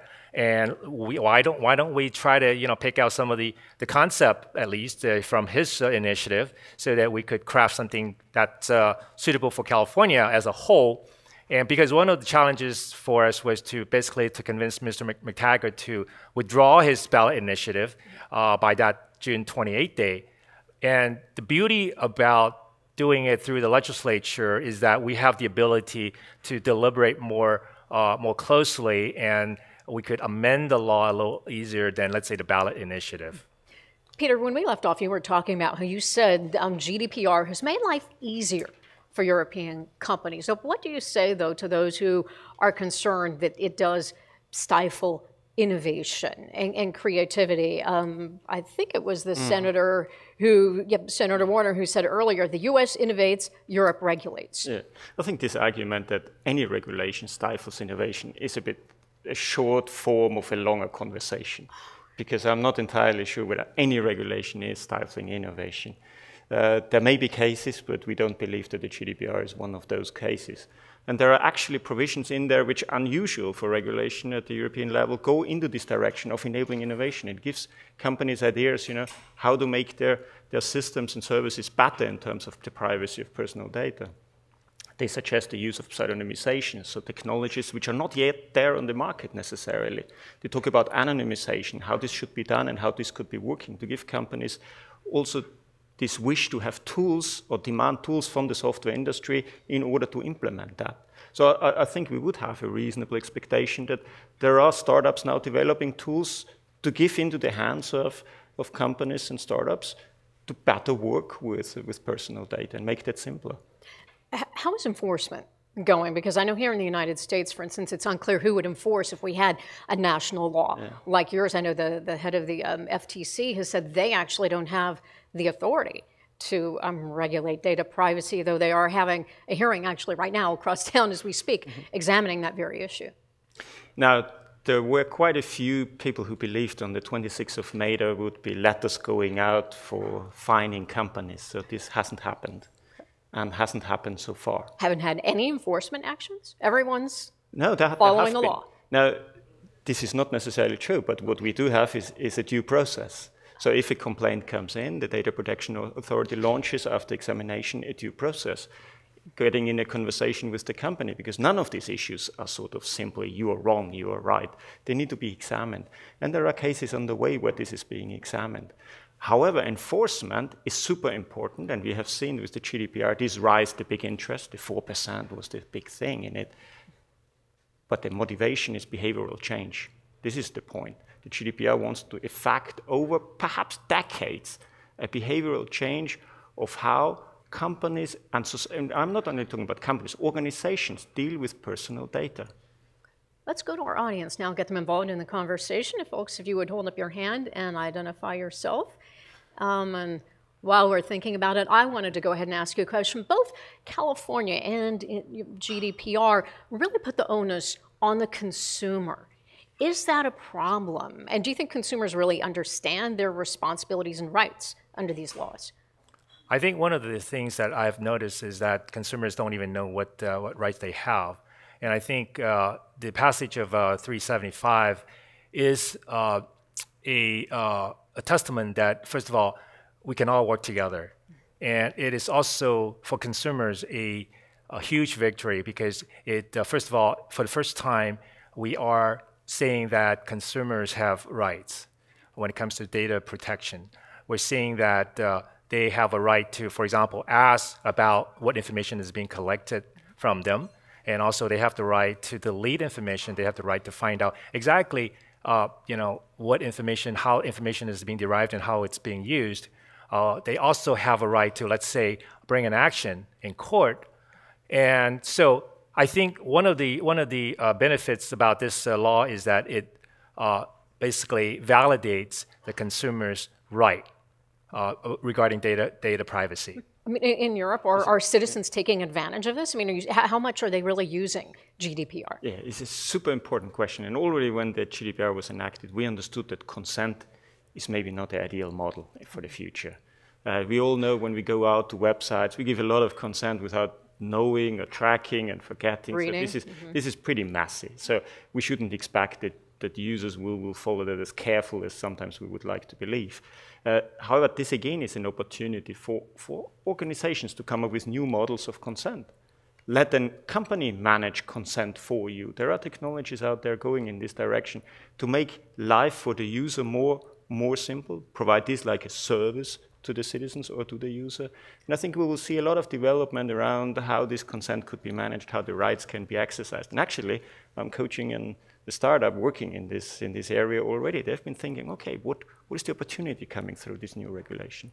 So did we have, okay, we have a question here, and if you would identify yourself, please. Sure, Steve Del Bianco with NetChoice. Mandates for consent and new regulation have a particular impact on small startups, new entrants.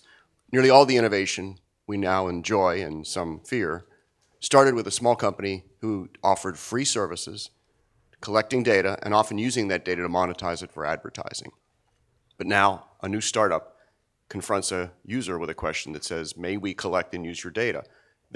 The new startups are going to have a much harder time getting opt-in consent than the big companies are. And Commissioner Noah Phillips of the FTC is across town telling them right now that new regulation will primarily lock in advantages of the large incumbent platforms and make it harder for new entrants to even get off the ground. I do hope you consider that effect. Have you considered that effect on startups? Thank you. We did. I think this has also been brought to our attention. I think over the many years, this legislation was prepared over a wide conversation, and privacy advocates and consumer representatives have brought that argument. Whether it will play out exactly that way, I'm not entirely sure. I think it depends. That argument goes of a linear future. You know, these companies will always be there, and things will always run the way they run today. I'm not entirely sure whether that will be true. But I have a bit of sympathy what you say, and there may be a fact similar to this.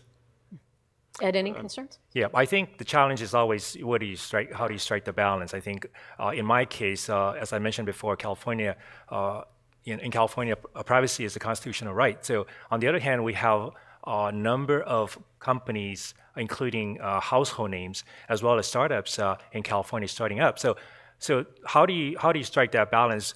On the one hand, you want to protect privacy. On the other hand, you want to not stifle innovation. You want to help those startup companies to thrive, right? So where do you strike that balance? That's always the challenge. One of the things that I keep telling people is that we're not trying to put people out of business.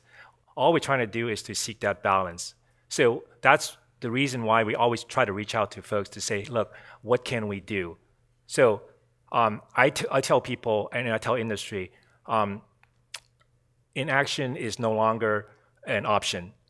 In light of what's been happening out there, we all heard about Cambridge Facebook situation, we all heard about Equifax, Target, you name it, the list goes on and on and on. When are we going to stop this kind of massive data hacking? I mean, how do we protect consumers and data privacy? So I am very sympathetic to startup companies, and I want them to succeed as well. In fact, I have a tech background. I used to work for IBM, so I want these startup companies to thrive, to really be innovative, so that we can all benefit from it. So we can all work together, so that we all win. So when are we going to start working on things together, so that we could tackle more sophisticated issues? For example, data breach or hacking from foreign and domestic perpetrators. So when are we going to start collaborating with folks across the Atlantic Ocean or the Pacific Ocean or the Indian Ocean? So there are so many issues that we need to kind of work on together collaboratively. So this is only one piece of it, but I think the lesson that we have learned from AB 375 is that this is only the beginning. This is something that we can work on together. We're not trying to put people out of business. So we just want to seek that balance. Perfect. Thank you so much, Ed. Thank you, Peter, and thank you for your wonderful questions. I think we've teed up the next panel. Thank you. Thank you very much. Thank you. Great play. Thank you very much. Please welcome Michael Beckerman, the President and CEO of the Internet Association, Victoria Espinel, the President of BSA, the Software Alliance, and Dean Garfield, President and CEO of the Information Technology Industry Council. Leading the conversation, welcome back the Atlantic's Steve Clemens. Move your arms here. It's been a long morning. I saw a yawn up here in the audience, not because of the content.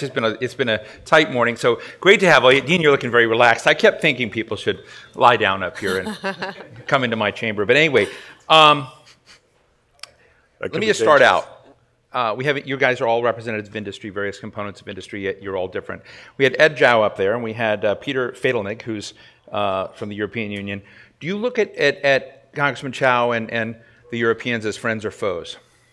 Dean? Friends. Really? Yes, really.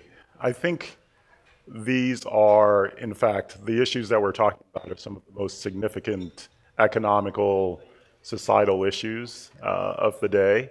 And we all have an important role to play in figuring out the solutions. And so it's a broad ecosystem, and all of the critical players in the ecosystem need to figure out some of the solutions. And so Europe, I think, has been quite brave in taking a first step in figuring it out. I don't suspect that it'll be the last step, and so I don't view them as a foe at all. Victoria, Michael? So I think the GDPR was a really important step forward, and I think there is, and hopefully we'll have a chance to talk about that. I think important, like in a happy way. Important, like in an important way. So yes, we're supportive of GDPR. We think GDPR is a good thing. We are, our companies are very protective of privacy. They've been out at the forefront of that. I know that we're probably going to talk about the situation here in the U.S., but I think one of the things that I'd love to talk about is the fact that this conversation about privacy, this important conversation about privacy, is happening in a lot of countries around the world. So we are talking to governments in Japan and South Korea and India and Brazil, and where hopefully all of this will move us to eventually is a harmonized system around the world. So what's happening in the United States is really important, and I want us to have a chance to talk about that, and I assume that we will. But long term, really where we need to get to is a harmonized consensus worldwide. Michael? Yeah, I agree with that. Here in the United States, we do need a unified approach to privacy. There we go, microphone. To show that we are leaders. We've been leaders in tech and innovation, and this is another area where we should be leaders. I don't think we should just import wholesale what they've done in Europe, though all of our companies are complying with it and it's working. But we're pushing now for a national standard, national solution. So Victoria, you opened the box on what's going on in the world. So let me ask you, in Brazil, in India, in China, which has come up a lot today, is there any country out there that you think that gets the social equities and the corporate dimensions of this right, gets that equilibrium right? So I think... Like way better than the United States. Who's No, I wouldn't say better than the United States. I think there are many governments are trying to be really thoughtful about this. I will say I think Japan is a really interesting model, and perhaps particularly interesting because they recently got something called adequacy from the European Union, which is a horrible term in my opinion, but essentially means that Europe agrees that they have a very strong privacy system that is certainly not identical to GDPR, and I think actually has some helpful flexibility, but is consistent with really strong privacy protections. And I think I think Japan is among the countries that has been really thoughtful about this. I think there's some other countries where we have more concerns about where the privacy discussion is taking them. But I think Japan is a really important, and there's actually really interesting things happening in APAC countries, in Asia-Pacific countries across the board. Yeah. Thank you. Dean, I also know you've been around the world, but I wanted you to weave it into something that Senator Warner talked about today, which is he sort of tried to flesh out what a social contract could look like between the tech world, particularly the social media side. But I know that you cover virtually every player, not just social media platforms of the internet, but hardware and so on. But how do you get that world kind of in greater sync with public interest at this time? And he was pretty critical of the view that there had not been a culture of public interest in these firms, and that they were derelict in their social contract responsibilities. So how do you, you cover so much of it, how would you frame that discussion, and how do you tweak the various players into a greater compact of mutual empathy, if you will? I think that this is I think the construct of a social construct is a useful one, because I think one of the things that Europe hasn't gotten perfectly right is consideration of all of the key players in the ecosystem. And I think California failed at that as well, because the California bill didn't allow for the sort of public discourse and discussion that's necessary to get the construct right and to balance all of the equities that are at play. I think Senator Warner is right that process has to occur here in the United States. I think the thing that he underestimates is the extent to which at least the companies that I represent are engaging in that thoughtful discussion and deliberation both here and internationally, and the unique posture and position that we have in seeing what is workable. I think there's the sense that because they're companies, that they're not considering these issues and endeavoring to find balance in all of the equities that are at play, and they very much are.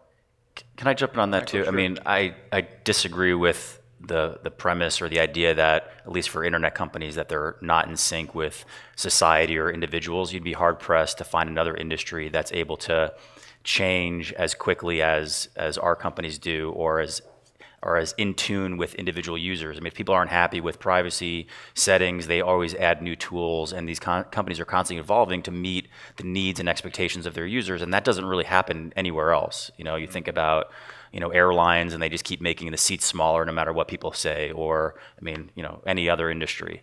And also, as it relates to data, it makes people's experience online better and their lives better, particularly, and it's a lot more transparent with our companies than it is with, everybody's been talking about Equifax.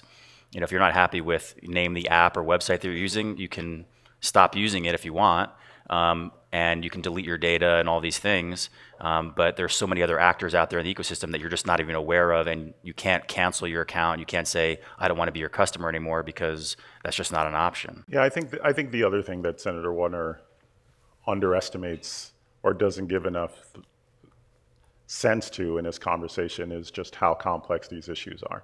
And so if you think about the most significant economic issues over the last 300 years, whether you're talking about land or machines, we've developed rules and regulations for dealing with them because they're essentially zero-sum goods. You have the land or you don't. In the context of data, it's all very new. We've not developed rules before, and so we have to work together to figure it out. And his suggestion that it is so simple is simply inconsistent with reality. So in his, the Warner 20-point plan, but he comes down to sort of 3 principles. I know that the Internet Alliance and Software Alliance or Internet Association have put out parts of what they would like to see as a step forward. And I think this morning Senator Warner outlined, people having some knowledge of what their data was being used for. Are you in disagreement with those? Do you find those sort of part of the simplistic Warner? No, I wasn't suggesting points? That the principles for moving us forward is simplistic. I was suggesting the idea that we can find solutions immediately, or that we are doing something that's inconsistent with reality is oversimplifying the dynamic. I think we have an important role to play in that we have a unique perspective, in part because of what Michael said and the connection and the role that we play, the connection we have to consumers. Right. And we, like many other people, are endeavoring to figure out a pathway forward. What's the proper framework for getting these equities correct? Can I just jump in yeah, as sure. well? Because we share some members and and others not. We tend to be more. Can you highlight the violent disagreements between the three of you? So we tend to be more enterprise-facing. But I think and I didn't hear Senator Warner's remarks, but I think I think the premise that our companies, and I mean our companies, are not being thoughtful about kind of social constructs and social benefits, at least in my experience, is not true. And it's not just about privacy. I think our companies are being very thoughtful about social impacts that are related to artificial intelligence. I think they are spending a lot of time thinking about workforce development. I think they are, so I think there are a number of not just economic, but social impacts that are being driven by changes in technology. And again, at least in my experience, but I would suspect in all of our experiences, the companies are being very thoughtful. So BSA, your group, and Internet Association, both, I think yesterday, at least with BSA, issued frameworks for what they see as the privacy discussion. Do you want to give us a quick at-bat picture of what you're putting on the table and give us the most provocative parts? So I'll do a summary. I don't know how you can judge how provocative it is. So we put out 10 principles. We support federal legislation and we want to try to move that conversation forward. But I would boil them down to sort of 3 core elements. One is, in terms of consumers, we want to give them independence and control. So there are a lot of aspects of our framework that would do that. In terms of companies, we want to make sure that there are strong obligations in terms of how they handle data, in terms of making sure that they're giving consumers the information that they need in terms of how they handle it, and then they are actually following up by using it in a way that is consistent with that, and that they are safeguarding the very important data that they have. And then we are strong believers in strong enforcement. But having consumers have independence and control, having the companies have strong and meaningful obligations that really respect and honor consumer choices, and having strong enforcement of that system, I think are the elements that are then kind of woven throughout the 10 principles we set out. We agree. I mean, we have actually, there's a lot of overlap between the two, which is encouraging.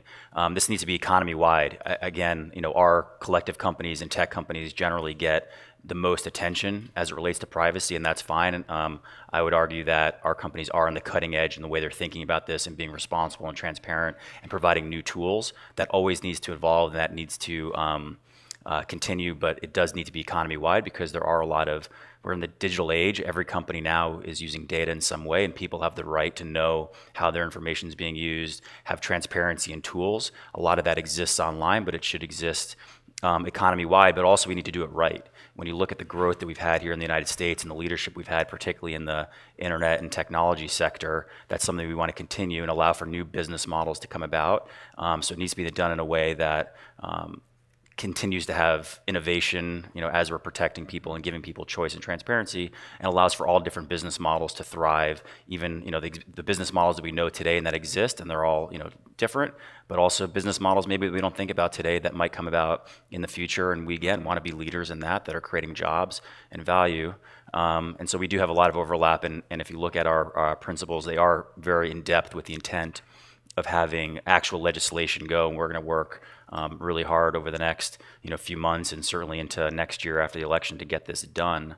I think one of the I was just going to say, I think it's really important. I think they are very consistent. There may be some sort of, to the extent they're different, it's all kind of degrees of emphasis. And I think that is really important because we do have some members that overlap, but you are the internet companies, we are more enterprise facing, and I think the fact that we kind of independently came to a place that is as consistent as it is really important and really hopeful in terms of our joint ability to move this conversation forward. Yeah, I was just going to say that it is great to see that there is an alignment around the objective, which is to create interoperable systems and frameworks that avoid fragmentation. I think it's also great that we have in the marketplace endeavors to do that we can build upon and improve upon. And so GDPR gives us something that is no longer just a theory. It's a theory that can be tested in the marketplace and to figure out, can we actually achieve the equities that are and the principles that are being advanced there, but in a way that allows companies both big and small to be successful.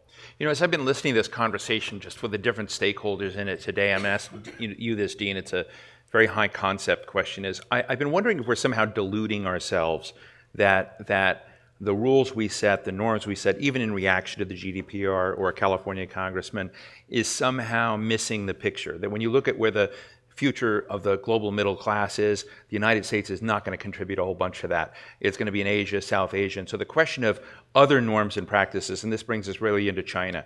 And I know you've been there recently, you've thought a lot about China.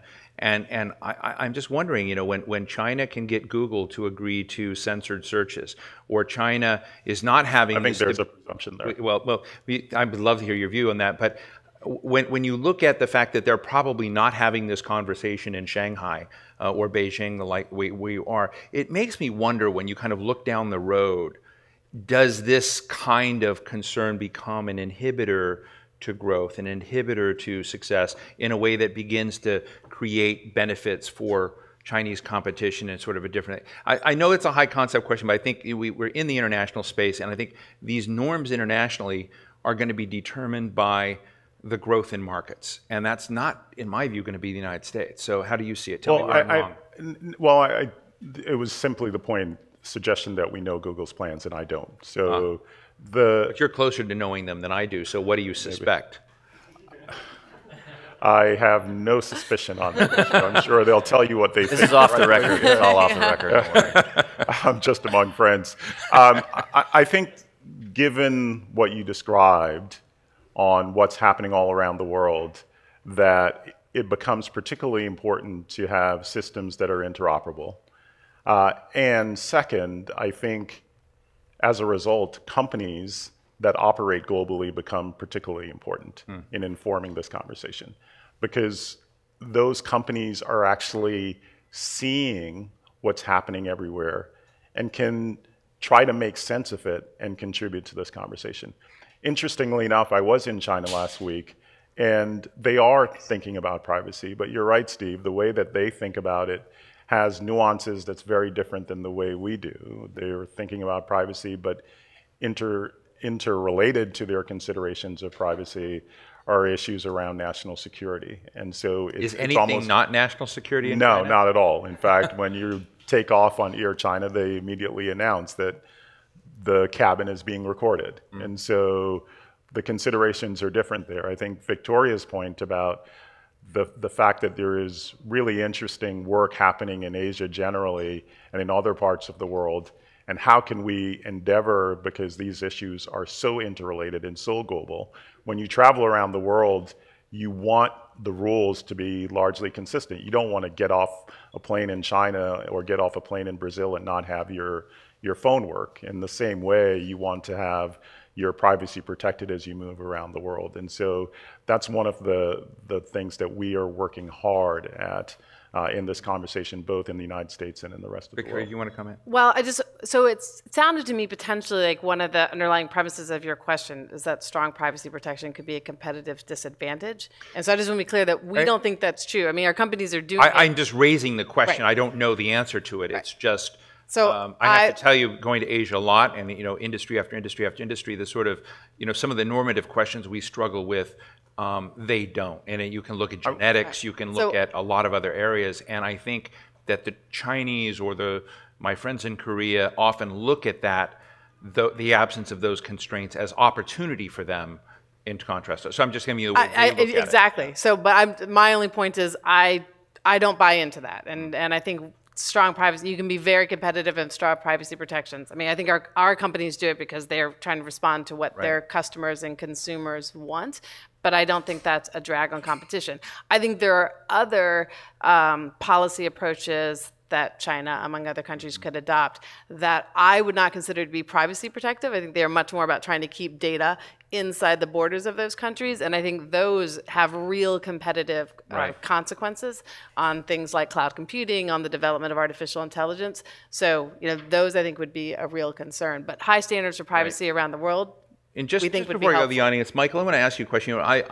when you read, I'm into kind of sleuths and crime solving and spies and all that stuff for fun. You have recommendations? And there's not a day that goes by where a crime isn't solved by monitoring someone's Fitbit or being able to see where their car was. I mean, I know that. I mean, but it sort of begins to swim close to the person that jaywalks in China and through facial recognition has, a demerit against their, social score or something. And so I'm just interested in whether or not this debate, at least from a policing perspective or a knowledge of every digital moment we spend in our lives, has progressed so much that we actually can't go back to something meaningful. So why don't I give that to you, and then we'll go to the audience. Well, we definitely should get rid of the speed camera tickets. That is just so unfair. It's like it's not sporting at all. It's terrible. Yeah. No, this is a core question, and it relates a little bit, I guess, to your last question too. We have a rule of law here, and it's something that our companies take very, very seriously. And part of this conversation is not just privacy from companies; it's privacy from the government and maintaining strong rule of law where you have warrants and due process on these things where the government just can't have blind surveillance on every single person. I mean, you used to do battle with the NSA, right? And say you can't have everything. Look, we care about national security, obviously, but there's a big difference between our constitutional rights of the Fourth Amendment and our expectations as Americans versus China or versus Europe. And that's something that our companies are working on every day, and that needs to be maintained, and that needs to be part of the conversation. Because the difference between any one of our companies and the government is our companies aren't going to come and arrest you based on what you thought or said or did. I think one thing which Victoria alluded to is important to just pull out here, which is that increasingly our companies are competing with each other based on privacy, and providing features that give consumers a greater level of control and viewing that as a basis on which they can offer something that's different and distinct, which I think is a great thing. And so this conversation is shifting legal norms around the world, but it's also shifting social and engineering norms, which I think ultimately redounds to the benefit of everyone. Fascinating. Let's go to the audience. Questions, comments? We've got one right here in the front, and we have one over there too. Okay. Yes. And we're going to ask short questions, short answers. Go ahead. Hank Wallace of Write and Speak Like the News. Will artificial intelligence create new avoidance of legal liability? Will companies be able to say, we didn't consciously decide to violate privacy. Our AI acts on its own. Interesting question. Accountability in AI.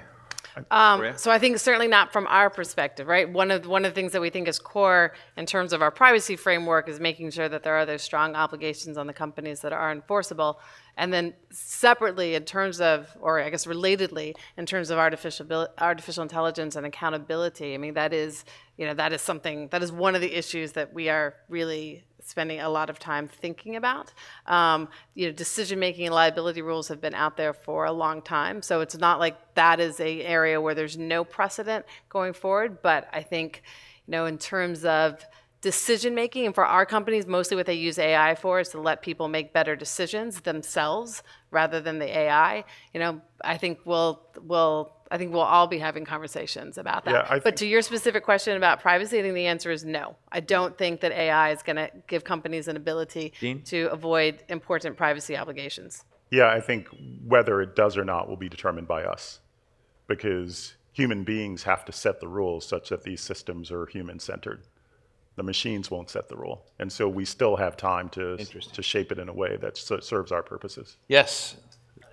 Clark Jennings with Kroll and Mooring here.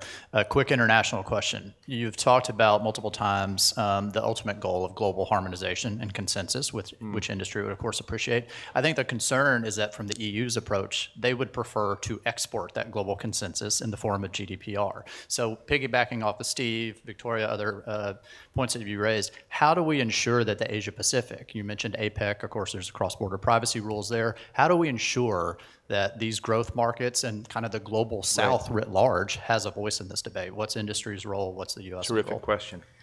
We are kind of in the field talking to the governments of India, Japan, South Korea, Malaysia, Thailand, that are all actively in the process of either implementing new privacy laws or actively changing their privacy laws. So I think they are going to be part of the discussion. I think that's absolutely true. And I actually think that the step of Japan getting the adequacy decision from the European Union is really helpful in terms of making it very clear to the world at large that you don't have to have a cut and paste of the GDPR in order to be consistent with the GDPR, that you can have a system the way Japan has a system, which is a very strong level of privacy protection, but also has more flexibility and is consistent and compatible with the GDPR. Yeah, So, may I simply add that there are good and compelling reasons not to cut and paste a GDPR.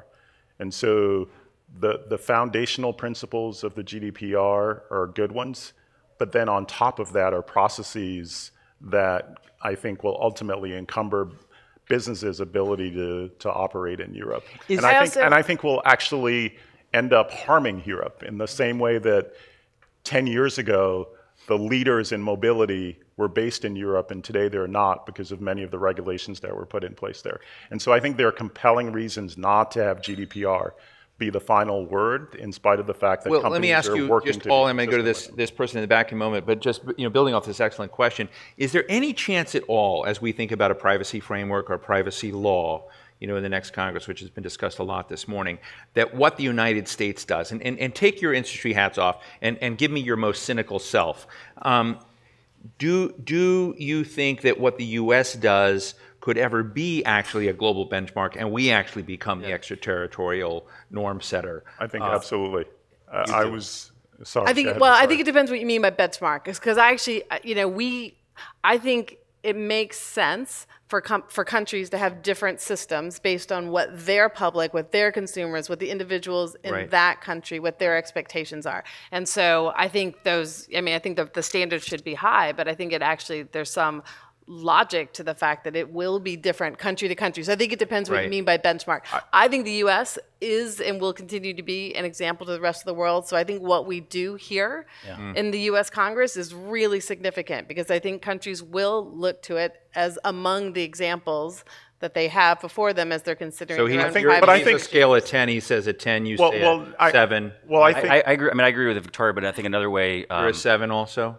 I don't. Out of 100. I think we're all 10s. I mean, look at this panel. Maybe let's on the U.S. becoming the benchmark. Yeah, we should be leaders, just like we've been leaders. But we will be leaders. We're going to be successful here. Can I just failure is not an option. But also, the important thing to realize is most of the internet users around the world are outside of the United States. Right. But the leading companies and the jobs and economic growth, the core of that's here in the United States. And so we want to be able to allow these companies to keep exporting as global leaders, and part of it is this. Yeah, I think Victoria is right that each nation is approaching this as a sovereign. I think what I'm experiencing as I travel around the world, though, is that because Europe has this adequacy process, they are influencing the world in a way that the U.S. has not. They give the gold star, the not exactly gold star, right? And so you find country after country trying to solve for these issues and picking up a model that exists, and they can't pick up the U.S. model because in their mind it doesn't exist. Yeah. And so I think fundamentally the answer to your question is, in order to even have that influence, we have to get in the game. And that's why we're going through the work that we've done. That's why these principles were released. That's why we're working on a framework, so we can have a seat at the table and have a model that countries can look to. But I think our model will be influential. Yeah, it's out there. But I'm going to take this last question, and so make it really good. No pressure. Yeah. Hi, Brennan Bordelon with National Journal. Could you guys address the extent to which state efforts on privacy, I think particularly in California, but also in Illinois and elsewhere, how much that's driving your organization's support for a federal framework, eventual federal bill on privacy legislation? Yeah, I think this is an area, like your international expectations, that we can't have a patchwork of 50 different state rules, as you're driving or flying from state to state, or you're, FaceTime with your grandmother in Florida or something. Like shouldn't have different rules across states. And a lot of this too is the perception, to Dean and Victoria's point. Europeans have something with a name, GDPR, and it seems like this big thing. And so we also need something that people can look to and say, well, that's the American model and that's something that works. But you can't have 50 different states. And in California in particular, I know we're low on time. We think they got it wrong, and there's corrections that can be made at the federal level. Victoria? As I would say, I think our company's been focused on privacy for a long time. So, long before GDPR was making headlines, or California. I think globally, as much harmonization as we can. Again, being respectful of the fact that people in different countries will have different expectations, and so we want to respect those. But I think global harmony is where we would eventually like to get to. Yeah, Dean Garfield, last word. Our motivation is not reactionary. I think one of the things that has to be talked about is whether there is preemption in federal legislation, and we would support that. There has to be. Well, with that, Dean Garfield, Victoria Espinal, Michael Beckerman, thank you all very, very much. Thank you. Thank you again. Great job. Michael, Victoria, Dean, and Steve, and thank you to all of our speakers today. And again, thank you to Salesforce for making this morning's conversation possible. And we know that everyone here, your time is valuable as well, so we appreciate you spending time with us. And before you go, there's a survey on your seat, and soon it will be in your emails as well. So we'd appreciate your feedback. Your opinion's valuable. And again, enjoy the rest of your day. Thank you.